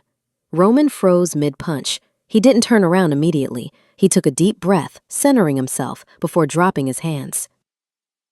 "I'm testing the range of motion," he said, his voice rough. He grabbed a towel from the bench and wiped his face. "If I cannot fight, I cannot protect you." "You fought a SWAT team 12 hours ago," Hallie pointed out, walking into the room. "I think you've proved your point." "That was brute force," Roman muttered, wincing as he stretched his left arm. "Precision requires discipline, and right now I am stiff." Hallie stopped in front of him. Up close, the sheer size of him was overwhelming. He radiated heat like a furnace. "You're stiff because you're healing," she said, "and because you're stubborn. Sit down." Roman looked at her. A spark of amusement lit his amber eyes. "Are you going to command me again, little human?" "If I have to, sit." Roman sat on the edge of the sparring ring. He looked like a king granting an audience, even in sweatpants. Hallie stepped between his knees, a position that was becoming dangerously familiar, and put her hands on his shoulders. She began to massage the knot of tension at the base of his neck. Roman groaned. It was a low rumble of a sound that vibrated through his chest and into her palms. "Better?" she asked. "Torture," he murmured, leaning his head forward. "Do it again." "You know," Hallie said, digging her thumbs into a particularly hard muscle, "this is exactly how I rehab aggressive shepherds. Positive reinforcement and physical touch." Roman opened one eye. "Are you comparing the king of the sovereign pack to a sheepdog?" "I'm just saying, the behavior patterns are similar. You growl when you're cranky, you're territorial, and you like having your ears scratched." "I do not like having my ears scratched." Hallie moved her hand up and scratched gently behind his ear. Roman's leg twitched. His eyes rolled back slightly. "Okay, that is acceptable." "See? Good boy." Roman grabbed her wrist. He didn't pull it away. He just held it there, his thumb tracing the pulse point on her wrist. The atmosphere shifted instantly from playful to heavy. "You have to be ready, Hallie," he said quietly. "If the Severed find us again, I might not be able to shift in time. You need to know how to defend yourself." "I have pepper spray," she offered. "Pepper spray is a condiment to a shifter," Roman said dryly. He stood up, towering over her. "Hit me." "What?" "Hit me, as hard as you can." He tapped his abs. "Right here, solar plexus." "I am not punching you, Roman. You're injured." "I am unbreakable. Hit me." Hallie sighed. She made a fist, thumb on the outside, she'd watched movies, and swung. Her fist connected with his stomach. It was like punching a concrete wall wrapped in warm velvet. Her wrist jarred painfully. Roman didn't even blink. He didn't move a millimeter. "Pathetic," he judged. "Again." "Hey!" Hallie shook out her hand. "I'm an artist, not a boxer." "You are a target," Roman corrected. He moved behind her, positioning her body. "Widen your stance. Lower your center of gravity. You are small. Use that. If a wolf grabs you, don't try to overpower him. Go for the eyes, the throat, or the knees." He guided her arms into a defensive posture. His chest was pressed against her back, his breath hot on her ear. It felt less like a lesson and more like a seduction. "Like this?" Hallie breathed, her heart rate spiking. "Yes," Roman murmured. His hands lingered on her hips a second too long. "Now, if I grab you from behind." He wrapped his arm around her neck, gently, mock choking her. "Drop your weight," he instructed. "Elbow to the gut, hard." Hallie dropped and drove her elbow back. She pulled the punch, not wanting to hurt him. "Harder," Roman barked. "I am attacking you. Make me regret it." Hallie grit her teeth. She thought about the gunman in her kitchen. She thought about Tater Tot screaming.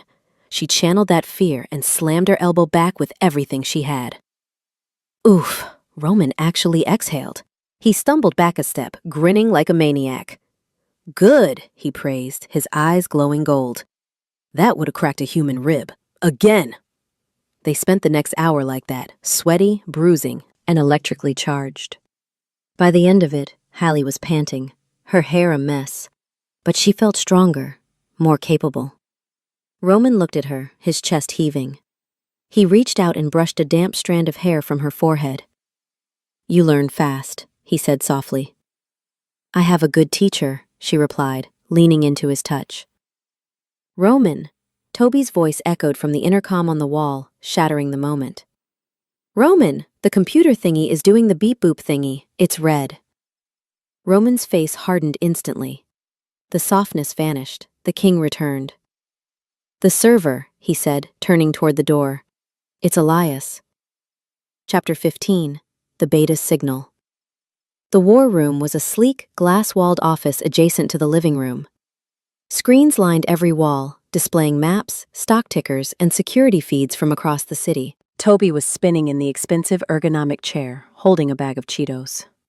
"It started beeping like 2 minutes ago. I didn't touch anything, I swear." Roman strode to the main console, his fingers flying across the holographic keyboard. "It's an encrypted distress beacon, alpha-level clearance."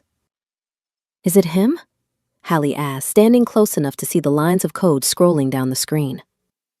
"Is it Elias?" "It's his biometric signature." Roman confirmed. His voice was tight with suppressed emotion. "He's alive, but his heart rate is erratic. Bradycardia. He's drugged." "Can you track him?" Toby asked, crunching a Cheeto. "The signal is bouncing." Roman muttered, narrowing his eyes. "They're moving him." "No. Stopped." "They stopped dead." He tapped a key. A map of downtown Seattle zoomed in. A red dot pulsed on a specific building. "The Pinnacle Hotel," Roman read. "The Grand Ballroom."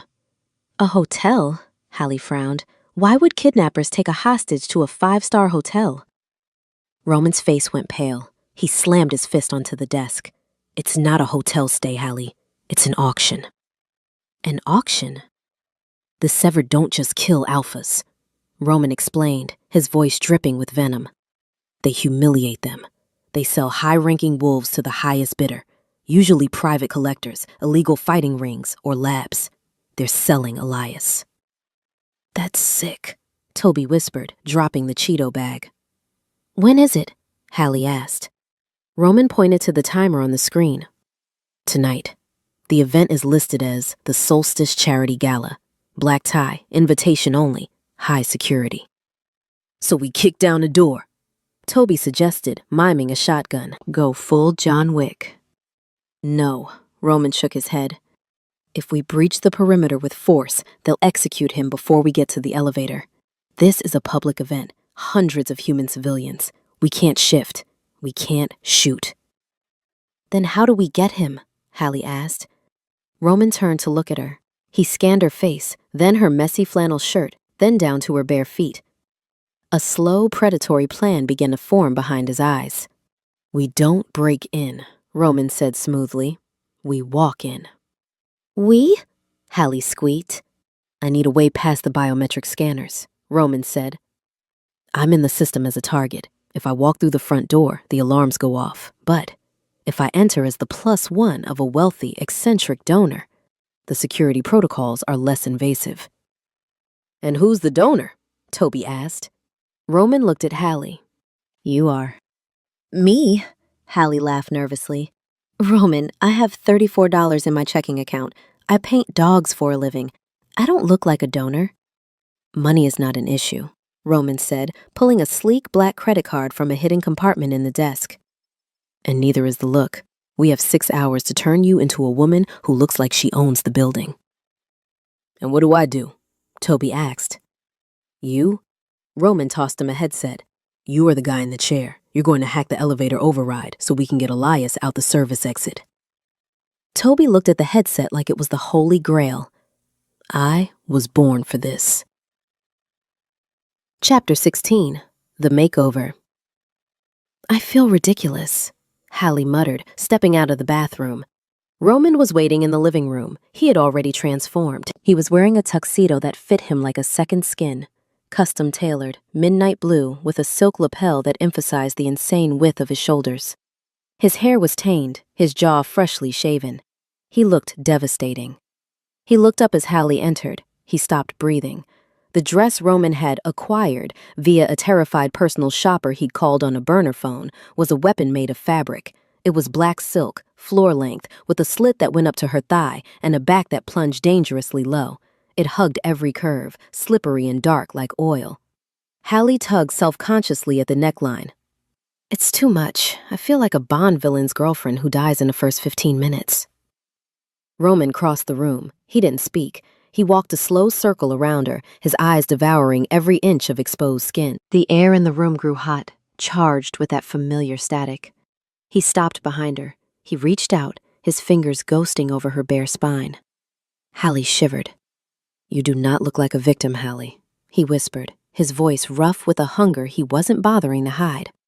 He reached into his pocket and pulled out a small velvet box. Inside was a necklace, a simple, brutal choker of diamonds with a single, massive red ruby in the center.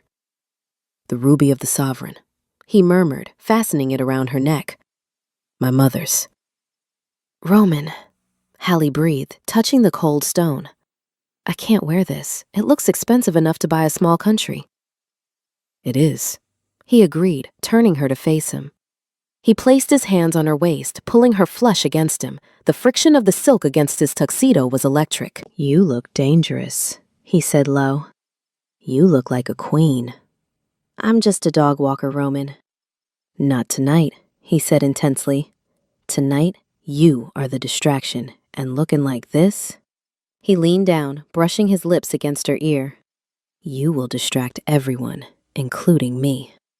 Guys! Toby yelled from the van parked in the garage. Stop flirting! We have a timetable! Elias is gonna get sold to a glue factory if you don't move! Roman sighed, resting his forehead against Hallie's. I am gonna trade your brother for the beta. Hallie laughed, the sound breaking the tension. Let's go get your boy. Chapter 17. The Gala. Infiltration.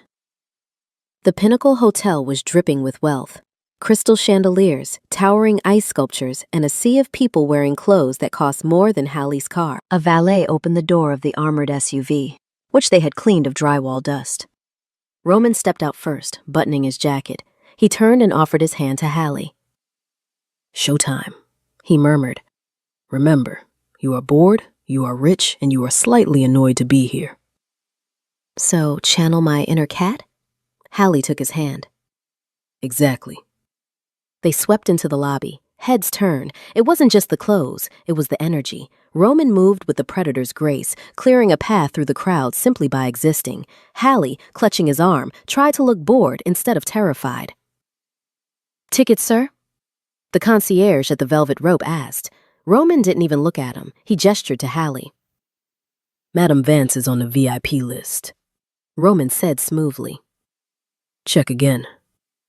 The concierge checked. Ah, yes. Apologies. Right this way. They entered the ballroom. It was a sensory overload. String quartet music, the clinking of champagne glasses, and the scent of expensive perfume masking the underlying smell of wolf. I smell them, Roman whispered, his lips barely moving. Rogues. Everywhere. The waiters. The security. Where is Elias? Hallie whispered back, taking a flute of champagne from a passing tray to blend in. Toby? Roman tapped his earpiece. I'm in, Toby's voice crackled in their ears. The service elevator is locked down, but I'm seeing a heat signature in the sub-basement, room B4. It's guarded. We need to get to the basement, Roman murmured to Hallie. But the stairwell is guarded by 2 severed enforcers. Distraction? Hallie asked. Big one. Roman scanned the room. His eyes landed on the center of the dance floor. The waltz was ending. "Dance with me," he said. Now? It's the best way to move through the room without drawing suspicion. He pulled her onto the floor. His hand settled on the small of her back, burning through the silk. They moved together effortlessly, the mate bond making them anticipate each other's steps. "You dance well for a feral creature," Hallie teased, trying to ignore the way everyone was staring at them. "I had lessons," Roman muttered, spinning her. "Court etiquette, tedious." As they spun near the far wall, Roman spotted it. The fire alarm pull station. "Toby," Roman whispered, "can you hack the fire suppression system?" "I can trigger a silent alarm," Toby replied. "It'll unlock the magnetic doors to the basement without causing a panic. But you have 30 seconds before the guards reset it. Do it." 3, 2, 1. A soft click echoed from the service door near the kitchen. "Go." Roman released Hallie's hand. "Head for the ladies' room, then double back to the service corridor. I'll meet you there." "Wait, we're splitting up?" Hallie panicked. "I draw the eyes," Roman said, straightening his tie. "You slip through the cracks. Go." Hallie didn't argue. She turned and walked away, her hips swaying in the black dress. Roman watched her go, ensuring every male eye in the room followed her, and not him. Then he turned toward the two largest guards by the kitchen door. He grabbed a waiter's tray full of champagne glasses. "Oops," he deadpanned and hurled the tray directly into the guards' faces. Glass shattered. Chaos erupted. Roman smiled. "Let's dance." Chapter 18. The Rescue. The service corridor smelled of bleach and stale cooking oil, a jarring transition from the perfume-heavy air of the ballroom. Hallie kicked off her heels, holding them in one hand as she sprinted down the concrete hallway.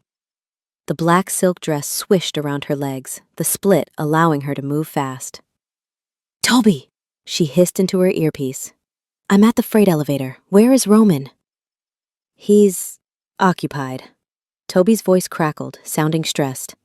"He just threw a guy through a buffet table. Security is swarming the kitchen. You have a 30-second window before the lockdown seals the basement." Hallie slammed her hand against the elevator call button. Come on, come on!" The doors groaned open. It wasn't empty. A waiter stood inside, holding a tray of empty glasses. He looked up, startled to see a barefoot woman in a gown that cost more than his car. Then he saw the ruby at her throat. His eyes flashed. Not gold, but a muddy, sickly yellow. Rogue. He dropped the tray. Glass shattered. He lunged. Hallie didn't think. She dropped her center of gravity, just like Roman had taught her that morning. As the waiter reached for her neck, she drove her elbow into his solar plexus. He grunted, doubling over. But he didn't stop. He was heavy, smelling of sweat and aggression. He grabbed her arm, his grip bruising. Ding! The elevator shook. A hand, massive, manicured, and terrifying, shot through the closing doors, forcing them back open. Roman stood there. His tuxedo jacket was torn at the shoulder, his tie was gone, and his knuckles were split and bleeding. He looked at the waiter holding Hallie. "Bad decision," Roman growled. He didn't punch the man. He simply grabbed him by the back of his vest and the seat of his pants and hurled him out of the elevator. The rogue hit the opposite wall with a sickening crunch and slid down, unconscious. Roman stepped inside and hit the button for the sub-basement. He looked at Hallie, scanning her for injuries. "You're barefoot," he noted, his chest heaving slightly. "Tactical advantage," Hallie said, her voice shaking. She pointed to his torn jacket. "You ruined the tux." "I bought the tux. I can ruin it."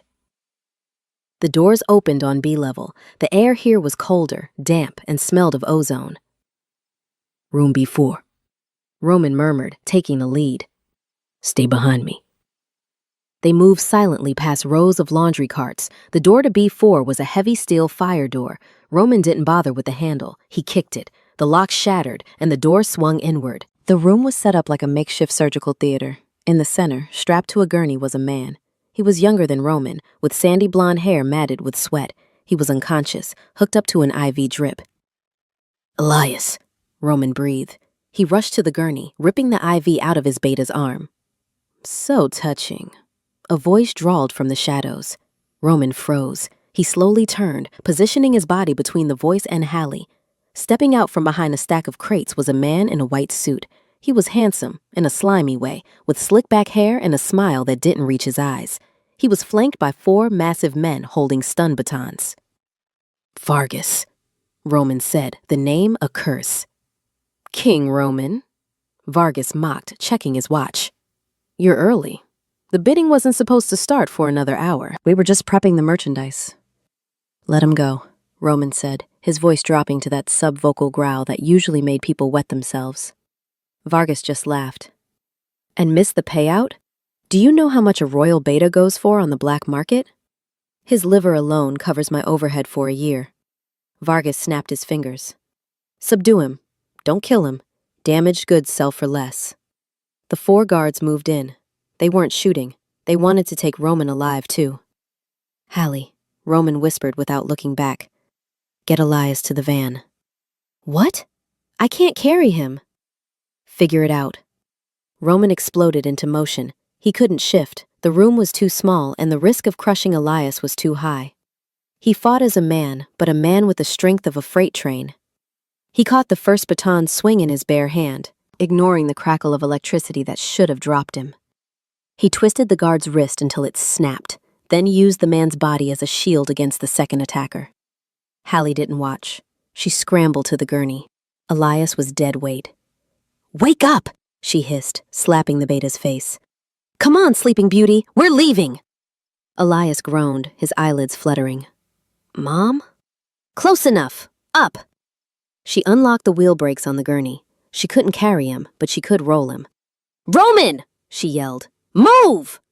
Roman ducked a swing that would have taken his head off and delivered a brutal uppercut to Vargas's jaw.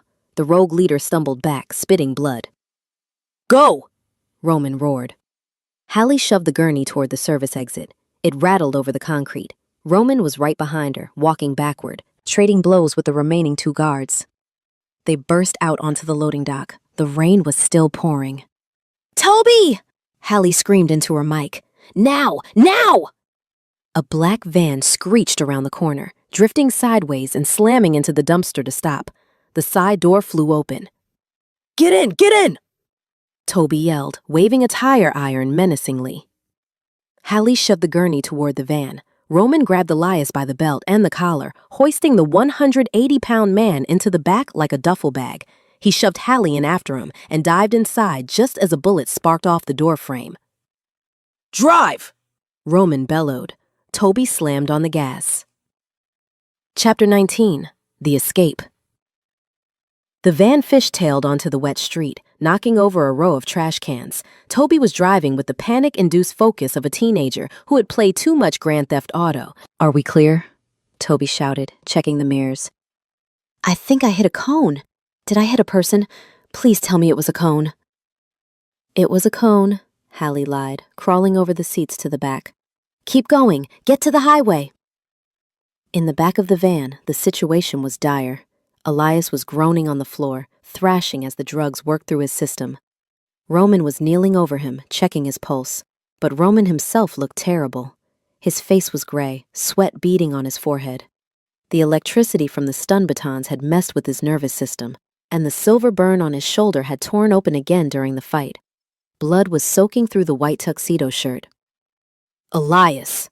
Roman slapped his beta's cheek lightly. Report! Can you hear me? Elias blinked, his eyes unfocused. Alpha? Why are you wearing a tuxedo? Did we win? We're working on it, Roman grunted. He looked at Hallie. Check his pupils. Are they dilated? Hallie crawled over, her silk dress ruined by the dirty van floor. She peered into Elias's eyes. Yeah, huge, like dinner plates. Ketamine blend, Roman cursed. They kept him sedated. He's useless for at least an hour. Incoming! Toby yelled from the front. Black SUV at 6 o'clock. They're gaining! Roman tried to stand up, but his leg buckled. The stun baton had hit a nerve cluster in his thigh. I can't stabilize, Roman snarled, frustration radiating off him. Stay down, Hallie ordered. She looked around the van. It was the tech van, filled with Toby's equipment, spare cables, and... "Toby!" she shouted. "Where is the flare gun?" "Glove box," Toby screamed, swerving to avoid a taxi. "Don't shoot it inside the van!" Hallie scrambled to the front passenger seat. She popped the glove box. There it was, an orange plastic flare gun. She rolled down the window. The wind and rain whipped her hair into her face. The black SUV was right on their bumper, trying to pit maneuver them. A guy was leaning out the window with a handgun. "Eat this," Hallie muttered. She didn't aim for the tires. She aimed for the windshield. She pulled the trigger. Thumps! The flare spiraled through the rain, a blinding red comet. It struck the SUV's windshield, shattering the glass and filling the cabin with blinding red smoke and fire. The SUV swerved violently, spun out across 3 lanes of traffic, and slammed into a concrete divider. Holy crap!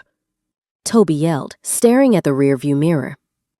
You just Michael Bay'd them, Hallie! "You're a killer." "I'm a distincture," she corrected, though her hands were shaking so hard she dropped the gun. "I distracted them." She climbed back to the rear of the van. Roman was staring at her. His expression was a mix of shock and intense, burning pride. "You," he murmured, "are terrifying." "I learned from the best," she said breathlessly. She collapsed next to him on the floor. Roman wrapped an arm around her, pulling her close. He buried his face in her neck, inhaling deeply. "Safe," he whispered to his wolf. "Pack is safe." Chapter 20. The Cabin Fever. The return to the bunker was a blur of medical protocols and adrenaline crashes. They got Elias into the medical bay. He was stable, just stoned out of his mind. Toby volunteered to watch him, mostly because he wanted to ask the beta if he had any cool wolf powers, and also because he sensed the atmosphere between Roman and Hallie was about to go nuclear. He was right. Roman and Hallie retreated to the Alpha's quarters, the door sealed behind them with a heavy, pressurized hiss that sounded like a vault closing. The silence was sudden and deafening. Hallie stood in the middle of the room, shivering. The adrenaline was gone, leaving her cold and acutely aware of the blood on her hands. Some hers, some Roman's, some from the waiter. Her beautiful dress was torn, stained with grease and rain. Roman stood by the bed. He had stripped off his ruined jacket and shirt. His chest was heaving, his skin flushed. The bandage on his shoulder was soaked through, but he didn't seem to care. He was staring at her. It wasn't the way he looked at her during training. It wasn't even the way he looked at her at the gala. This was primal. His pupils were blown wide, swallowing the amber iris until his eyes were almost black. "You could have died," he said. His voice was low, vibrating with a suppressed growl. "I didn't," Hallie whispered. "You jumped into a fight with a rogue. You leaned out of a moving vehicle." He took a step toward her. "Do you have any idea what that does to me? To watch you put yourself in danger?" "I was helping you," Hallie argued, stepping back until her legs hit the edge of the mattress. "I was saving your beta." I am the Alpha, Roman roared, closing the distance. I am supposed to protect you. That is the law. That is the instinct.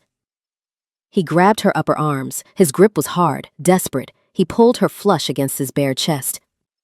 When that waiter touched you, he snarled, lowering his face to hers. My wolf wanted to tear the building down. I wanted to burn the city. Roman, Hallie breathed, her hands finding purchase on his biceps. We're safe. I'm right here. Are you? He buried his face in the crook of her neck, inhaling her scent like it was oxygen. You smell like fear, and blood, and mine. The last word sent a jolt of electricity straight to Hallie's core. The mate bond, which had been a hum in the background, suddenly cranked up to a deafening roar. Her body recognized him not as a man, but as a biological necessity. Roman, she whimpered, tilting her head back to give him access. That small sound broke his control.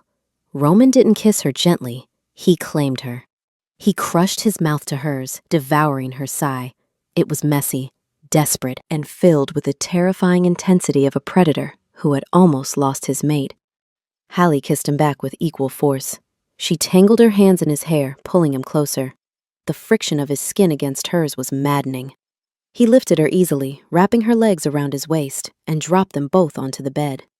The silk dress tore as he shoved the skirt up.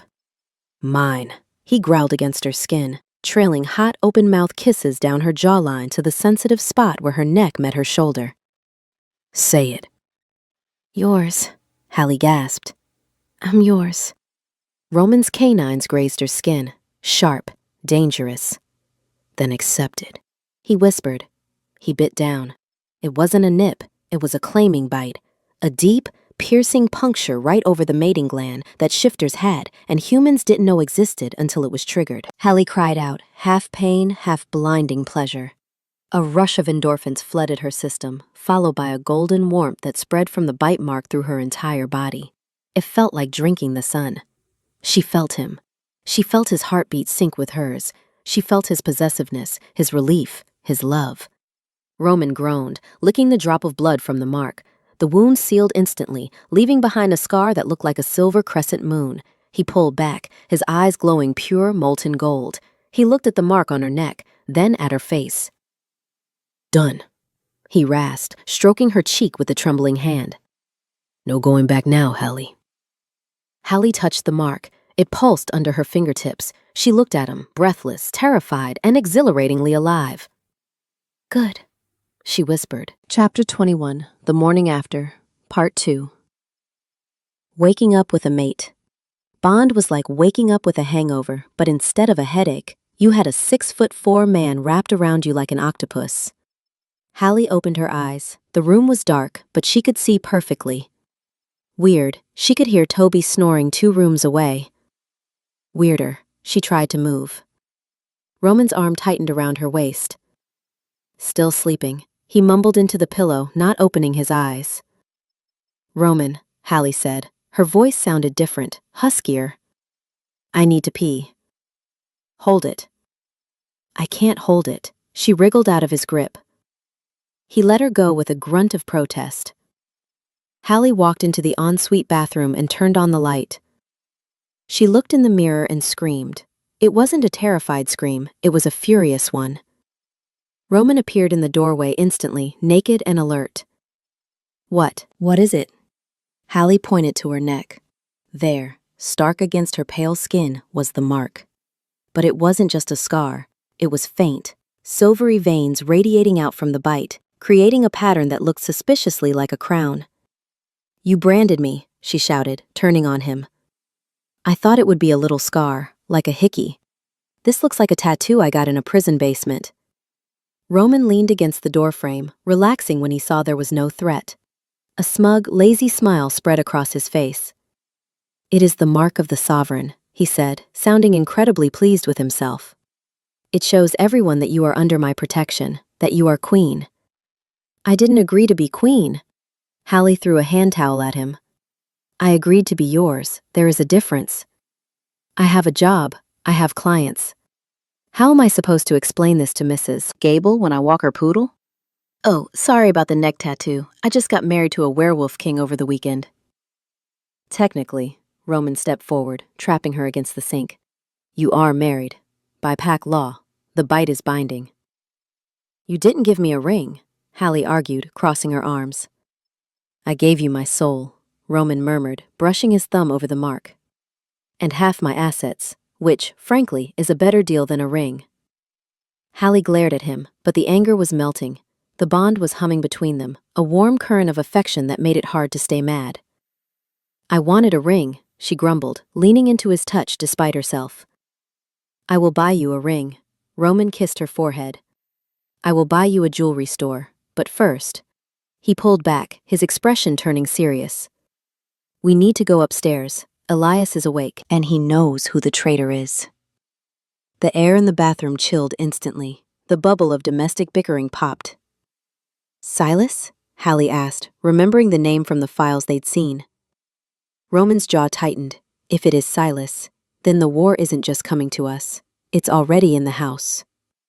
He turned and walked toward the bedroom to get dressed. Hallie looked at the mark in the mirror one last time. She touched it. It felt warm. She grabbed Roman's shirt from the floor. Okay, she whispered to her reflection. Let's go start a war. Chapter 22, The Traitor Revealed. The walk from the bedroom to the main living area of the bunker felt less like a morning stroll and more like a royal procession, albeit one where the queen was wearing an oversized flannel shirt and the king was barefoot in sweatpants. Roman had his hand on the small of Hallie's back, a heavy, possessive weight that hadn't lifted since he marked her. Every time she moved more than 3 feet away, a low, vibrating growl started in his chest. It was annoying. It was also, Hallie admitted to herself, incredibly hot. They entered the war room. Toby was awake, sitting on the floor with Tater Tot. They were sharing a box of Pop-Tarts. Elias was sitting in the ergonomic chair, looking pale and battered, but alert. He was nursing a mug of coffee with shaking hands. The conversation stopped the moment Hallie and Roman walked in. Toby looked up. His eyes went immediately to Hallie's neck. He dropped his Pop-Tart. Whoa, Toby whispered. Hallie, you got a tattoo? A face tattoo? On your neck? Hallie flushed, her hand flying up to cover the silver, vein-like crown pattern radiating from the bite mark. It's not a tattoo, Toby. It's a situation. Elias set his mug down. He looked at Roman, then at Hallie, then back at Roman. He didn't look surprised. He looked relieved. So, Elias rasped, his voice rough from the drugs. It is done. The pack has a matriarch. We're not using that word, Hallie said quickly. I am not a matriarch. I am a dog trainer who has had a very long week. You are the queen, Roman corrected, guiding her to a chair and practically forcing her to sit. He stood behind her, his hands resting on her shoulders, glaring at anyone who dared to look at her for too long. Elias, Roman said, his tone shifting from husband to general instantly. Report. What happened at the warehouse? Elias took a deep breath, wincing as he shifted in the chair. It was a setup, Alpha, from the beginning. The informant wasn't working for the Rogues, he was working for Castor Holdings. The room went silent. Castor Holdings? Toby asked, raising his hand like he was in class. Isn't that your company, like the family business? Yes, Roman said, his voice dropping to a terrifying chill. My uncle runs the day-to-day operations while I handle the pack enforcement. Silas, Elias confirmed. He looked at Roman with sorrow in his eyes. When Vargas had me in the basement, he wasn't just bragging, he was on the phone. I heard him talking about the payment transfer. He confirmed the wire came from a shell account linked to Silas's private ledger. Roman didn't explode, he didn't flip the table, he went perfectly, eerily still. The gold in his eyes flared, illuminating the dark circles under them. Silas, Roman whispered. He fed us to the wolves, literally. He wants the throne, Elias said.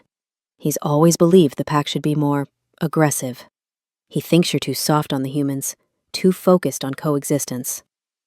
So he hired the Rose to kill me, Roman surmised.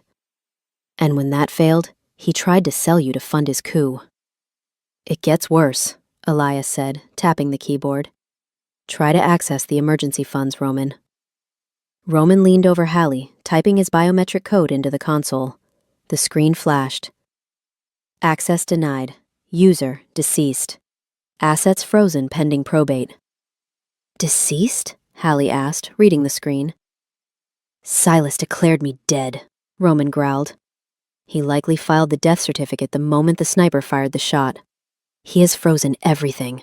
The accounts, the properties, the safe houses. This bunker is off the grid, which is the only reason we still have power. We have no money? Toby asked, looking panicked. Like $0? Because I ordered 3 pizzas on your credit card 20 minutes ago. The card will decline, Roman said flatly. My credit score, Toby wailed. Roman ignored him. He began pacing the room, the predator caged. He has the money, he has the political clout, he has the board members in his pocket. If I walk into the boardroom now, his security, my own security, will shoot me on sight. We have to fight, Roman decided, stopping in front of the weapons locker. We take the weapons we have. We raid the compound tonight. I will tear his throat out in front of the shareholders. No, Hallie said. Roman turned. No? You can't just walk into a skyscraper and start murdering people, Roman. It's downtown Seattle. There are cameras. There are police. If you go full wolf in the lobby of a Fortune 500 company, you prove him right. You prove that you're a monster who can't coexist with humans. Then what do you suggest, Hallie? Roman snapped, the stress causing his fangs to lengthen slightly. We are broke. We are outnumbered, and my own blood wants to mount my head on his wall. Hallie stood up. She walked over to him, ignoring the danger radiating off him, and placed her hands on his chest. Sit, she said softly. Roman blinked. The command cut through the rage. He didn't sit, but he slumped, the tension draining out of his shoulders.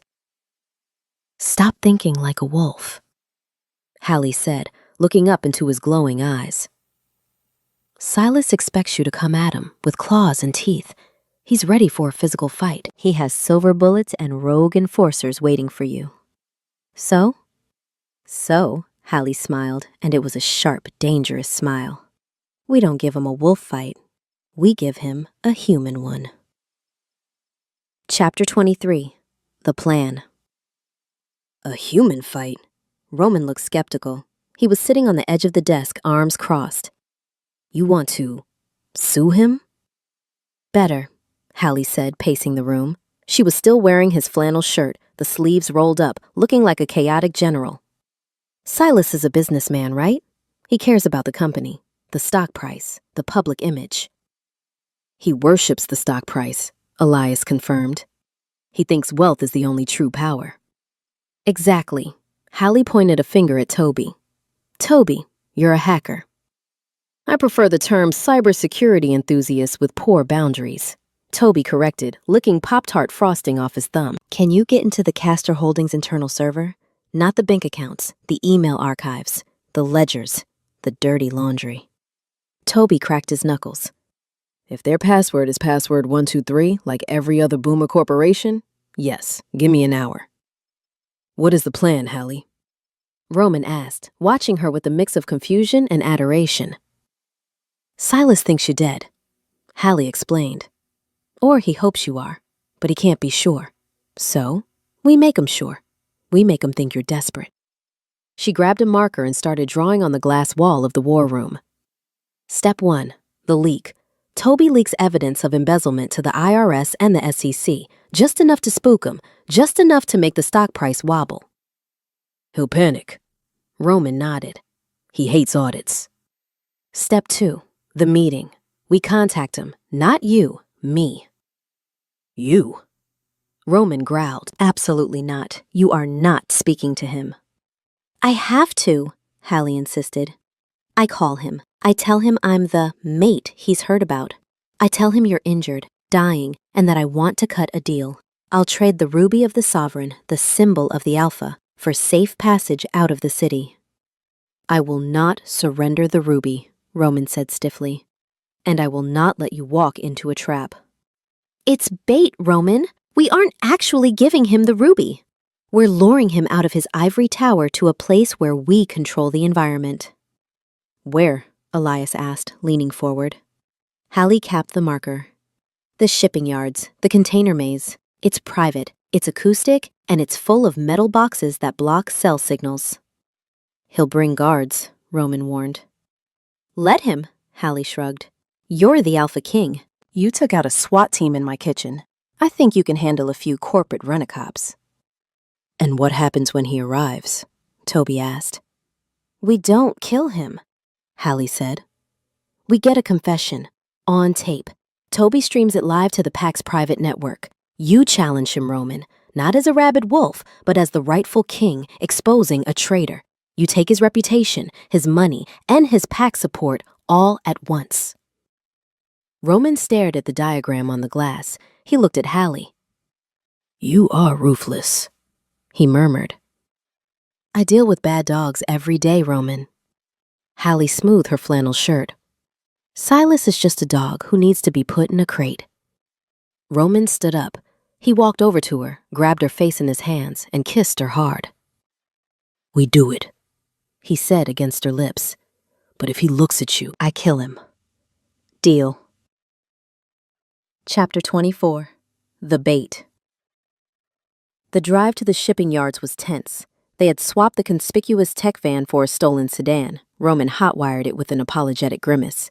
It was midnight. The rain had stopped, leaving Seattle shrouded in a thick, cold fog. Toby was in the back seat with his laptop and tater tot. Okay, I'm in the server. I sent the anonymous tip to the SEC. Silas's phone is blowing up. He's panicking. Did he take the bait?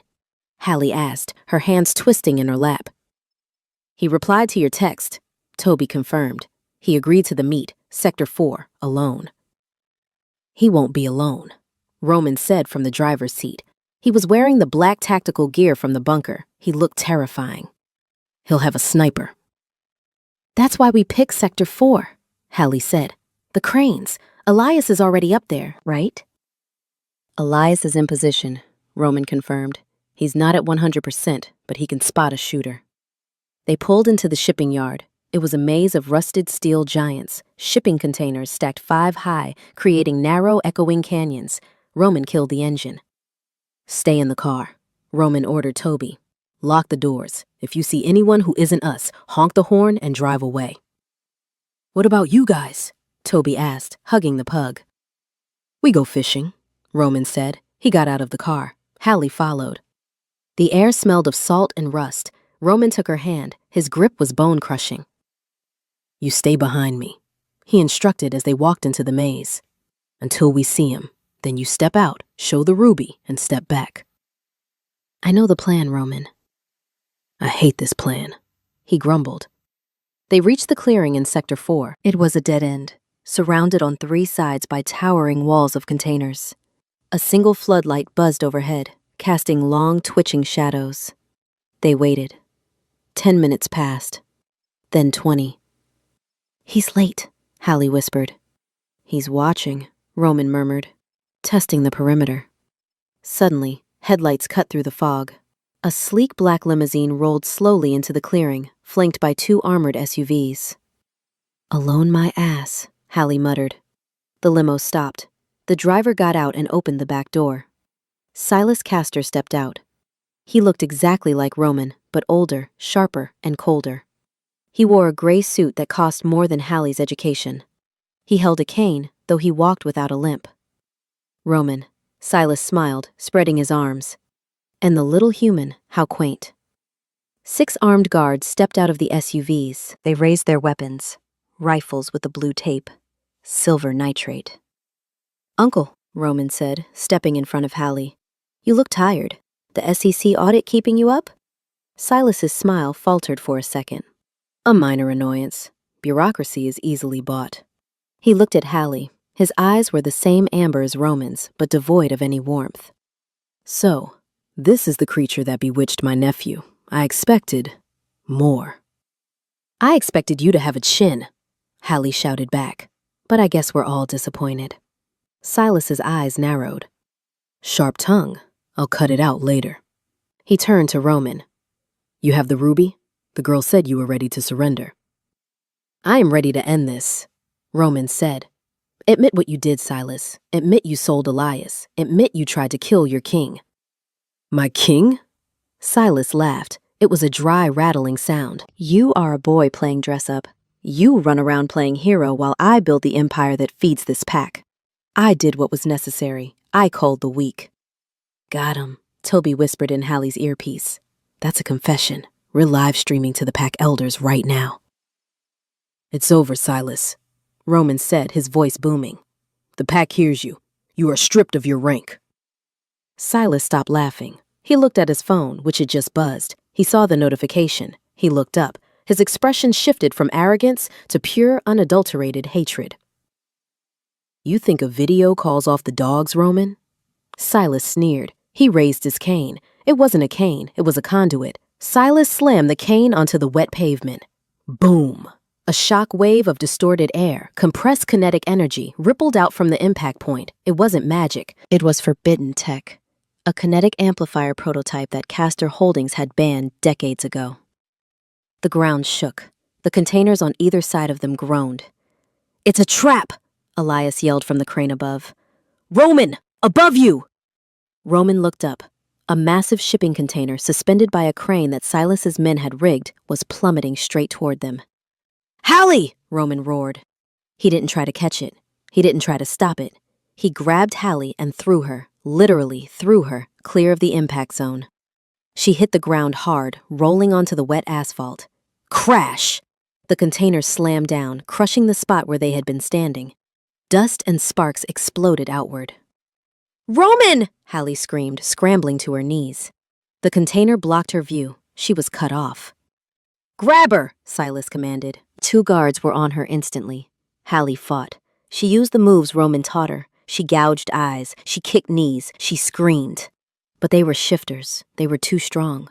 One of them slammed a fist into her ribs, knocking the wind out of her. Another clamped a rag over her face. Chloroform. Chemical and sweet. "No!" Hallie gasped, the world spinning. "Roman!" From behind the wall of the fallen container, a roar tore through the night. It wasn't a human shout. It was the sound of a monster breaking its chains. Metal screeched as Roman tore through the steel wall of the container with his bare claws, stepping through the wreckage like a demon rising from hell. He was half-shifted, his face elongated, claws fully extended, eyes burning with madness. He saw the guards dragging Hallie into the SUV. "Hallie!" He lunged, covering 20 feet in a single bound.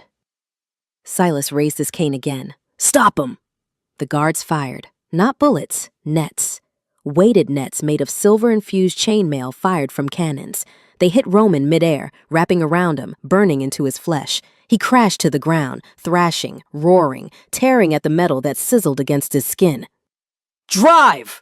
Silas ordered, stepping into the SUV with the unconscious Hallie. The door slammed, the tires screeched. Roman watched through the mesh of the silver net, his vision blurring with pain and rage as the taillights faded into the fog. They had her. They had his mate. He threw his head back and howled, a sound of such desolate, violent promise that it shattered the windows of the parked cars nearby.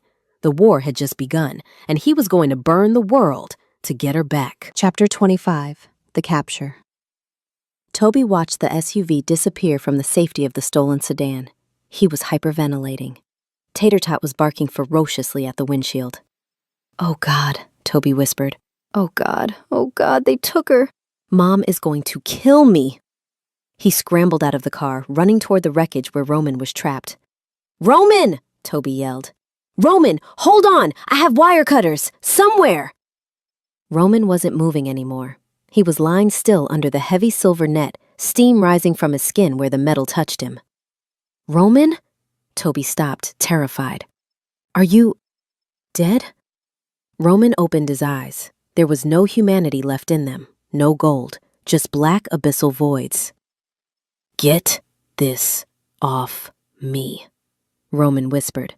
The voice didn't sound like Roman. It sounded like the wolf itself, speaking through human vocal cords. Elias dropped down from the crane, limping heavily. He had a knife. "Silver," Elias cursed, slicing at the connectors of the net. "Don't touch it, Toby. It burns." It took them 3 minutes to cut him free. 3 minutes where Roman lay perfectly still, vibrating with a rage so potent it felt like radiation. When the last chain was cut, Roman stood up. His clothes were shredded. His skin was patterned with grid-like burns that were already trying to heal, fighting the silver poisoning. He walked to the spot where Hallie had fallen. He found one of her shoes, a cheap sneaker she had worn for the heist. He picked it up. He inhaled the scent. "Alpha," Elias said cautiously. "We need to regroup. The elders saw the stream. Silas is disavowed, but he has Hallie. He'll use her as leverage to force your abdication." Roman turned slowly. He crushed the sneaker in his hand. "He won't get the chance to negotiate," Roman said. He walked over to the stolen sedan. He ripped the driver's side door off its hinges and threw it aside. "Get in," Roman ordered. "Where are we going?" Toby asked, climbing into the back with Tater Tot, shaking like a leaf. "To the police?" Roman started the car. He revved the engine until it screamed. "No," Roman said. "We are going to the armory, and then we are going to hunt." "But Silas has an army," Elias warned, climbing into the passenger seat. "Silas has employees," Roman corrected, his eyes flashing black again. "I have a pack." He slammed the car into gear. "Toby," Roman said, looking in the rearview mirror. Call the number I gave you for the emergency broadcast. Who am I calling? Toby stammered. Everyone. Roman said, Every wolf in the city who is loyal to the crown. Tell them the king is calling the blood hunt. What's a blood hunt? Toby asked, terrified. Roman smiled. It was a smile devoid of humor, mercy, or sanity. It means, Roman whispered, that tonight there are no laws. Chapter 26, The Alpha Unchained. The Castor Tower was a 70-story monolith of steel and glass piercing the Seattle skyline. To the humans of the city, it was the headquarters of a boring logistics conglomerate. To the pack, it was the throne. Tonight, it was a fortress. Silas had locked it down.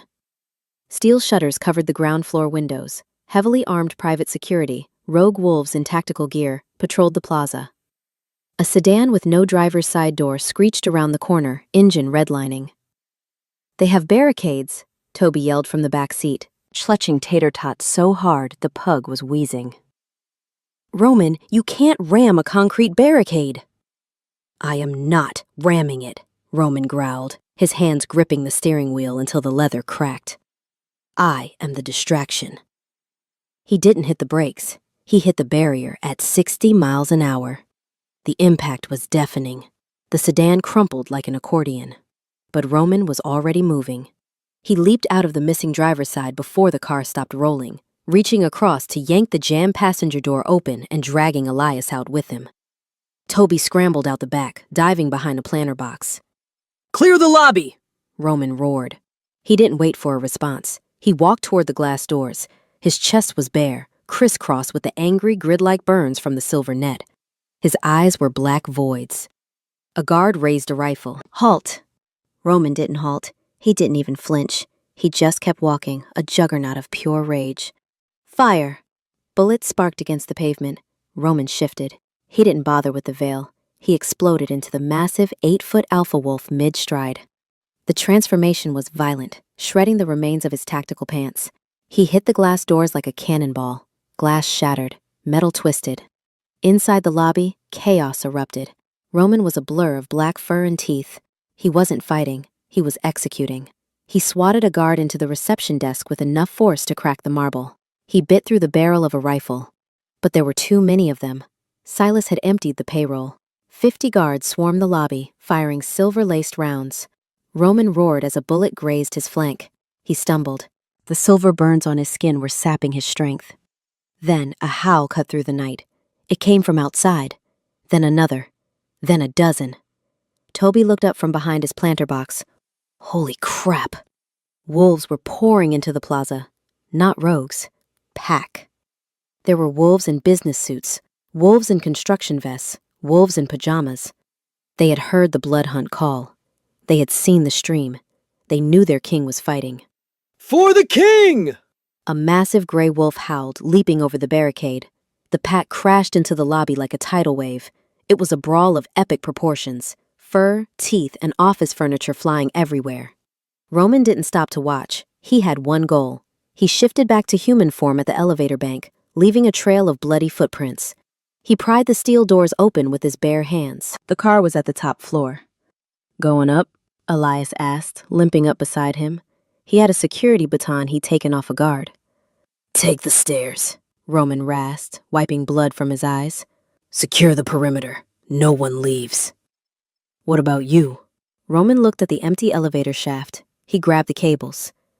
I'm taking the express, he growled. He began to climb. 70 stories, with silver burns, with a bullet graze, fueled by nothing but the terrifying need to get to the woman he loved. Chapter 27, The Duel. The penthouse boardroom was silent, save for the hum of the air conditioning.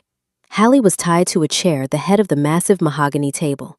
Her head pounded from the chloroform, and her ribs ached with every breath. Silas stood by the window, looking down at the chaos in the plaza below. He held his cane, the dark artifact pulsating with that sickly purple light. Impressive, Silas mused, watching the tiny dots fighting below. He rallied the rabble. I didn't think he had the charisma. He has a heart, Hallie croaked. You wouldn't understand. Silas turned. He walked over to her, lifting her chin with the cold silver tip of his cane. And you, my dear, are the reason he will lose. He fights with emotion. I fight with calculus. Ding. The elevator doors at the far end of the room didn't open. They bulged. Then, with a screech of tearing metal, they were ripped off their tracks from the inside. Roman climbed out of the shaft. He looked like something from a nightmare. He was covered in grease, blood, and soot. His chest was heaving. The burns on his skin were glowing an angry red. Silas, Roman whispered. The name carried across the room like a curse. Nephew, Silas smiled. You look terrible. Do you need a glass of water? Roman didn't speak. He lunged. He covered the 30 feet between them in a heartbeat, but Silas didn't move. He tapped his cane on the floor.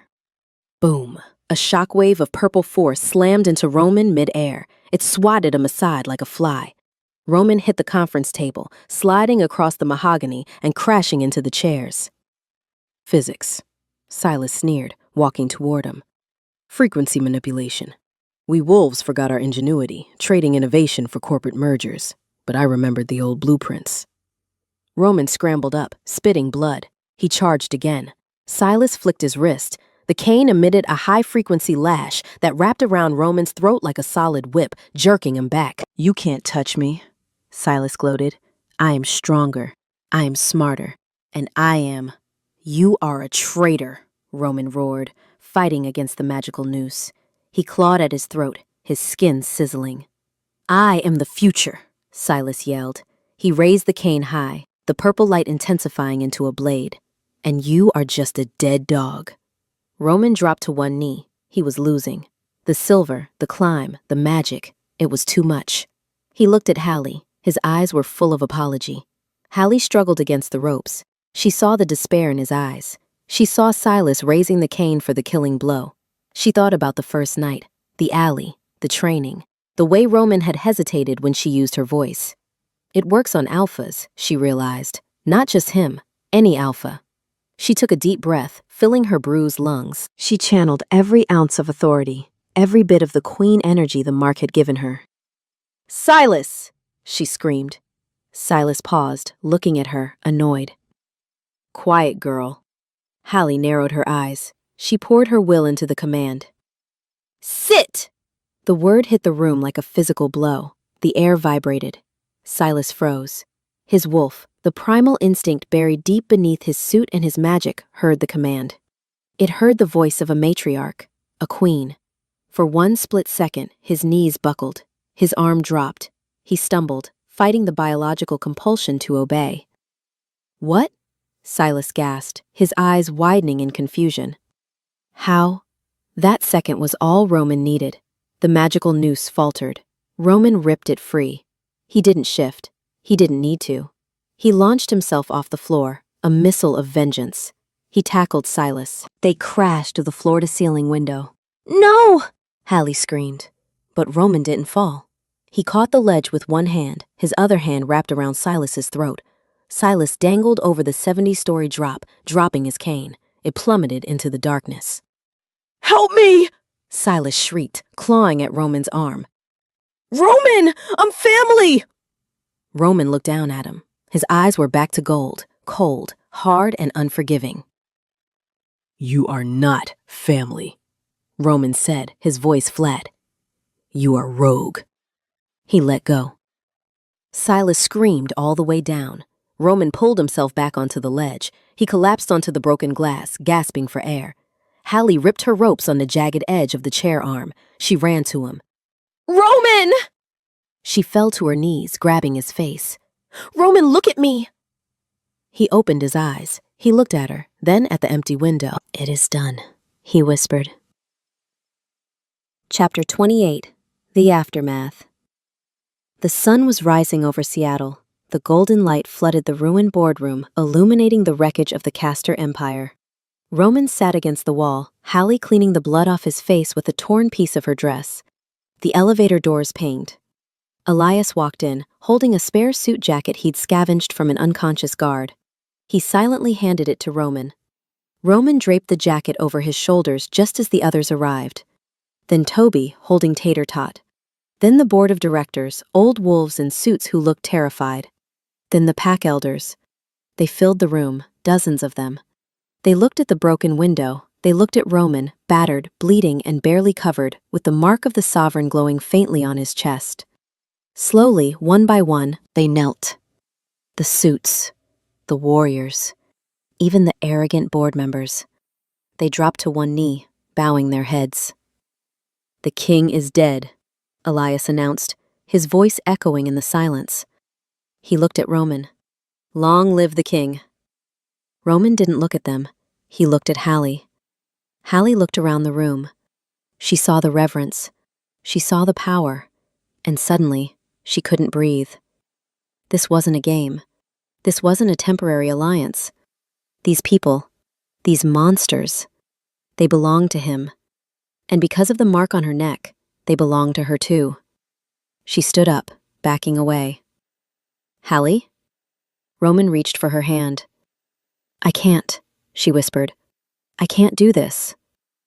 "Hallie, wait." "I'm a dog walker, Roman," she said, her voice rising in panic. "I paint portraits of pugs. I don't rule nations. I don't kill uncles." "We can figure it out." Roman tried to stand, but his legs failed him. He was too weak. "I need space," Hallie said, tears streaming down her face. I need to go home." She turned and ran. She ran past the bowing wolves, past Toby who tried to grab her arm, and into the stairwell. Roman watched her go. He tried to roar, to command her to stay, but he didn't. He couldn't. He slumped back against the wall, the most powerful creature in the city, and felt completely, utterly alone. Chapter 29. The Grovel.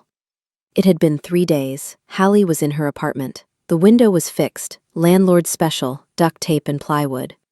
She was sitting on the floor, packing a box. She couldn't stay here. The lease was compromised. The neighbors hated her because of the SWAT raid, and every time she looked at the kitchen floor, she saw a giant wolf. Knock, knock. Hallie froze. Tater Tot, traitor that he was, ran to the door and scratched at it, tail wagging. "Go away, Toby!" Hallie yelled. "I don't want any more updates on the stock price." "It is not Toby." A deep voice rumbled through the wood. Hallie's heart stopped. She stood up, smoothing her t-shirt. She unlocked the deadbolt. Roman stood in the hallway. He looked better. He was healed. He was wearing a suit, charcoal gray, perfectly tailored. But he looked tired. His eyes were anxious. He held a box, a donut box. "I come in peace," he said. Hallie crossed her arms. "You can't just show up here, Roman." "I tried to call," he said. "You blocked my number. And the pack line. And the secure satellite phone I had Toby put in your bag."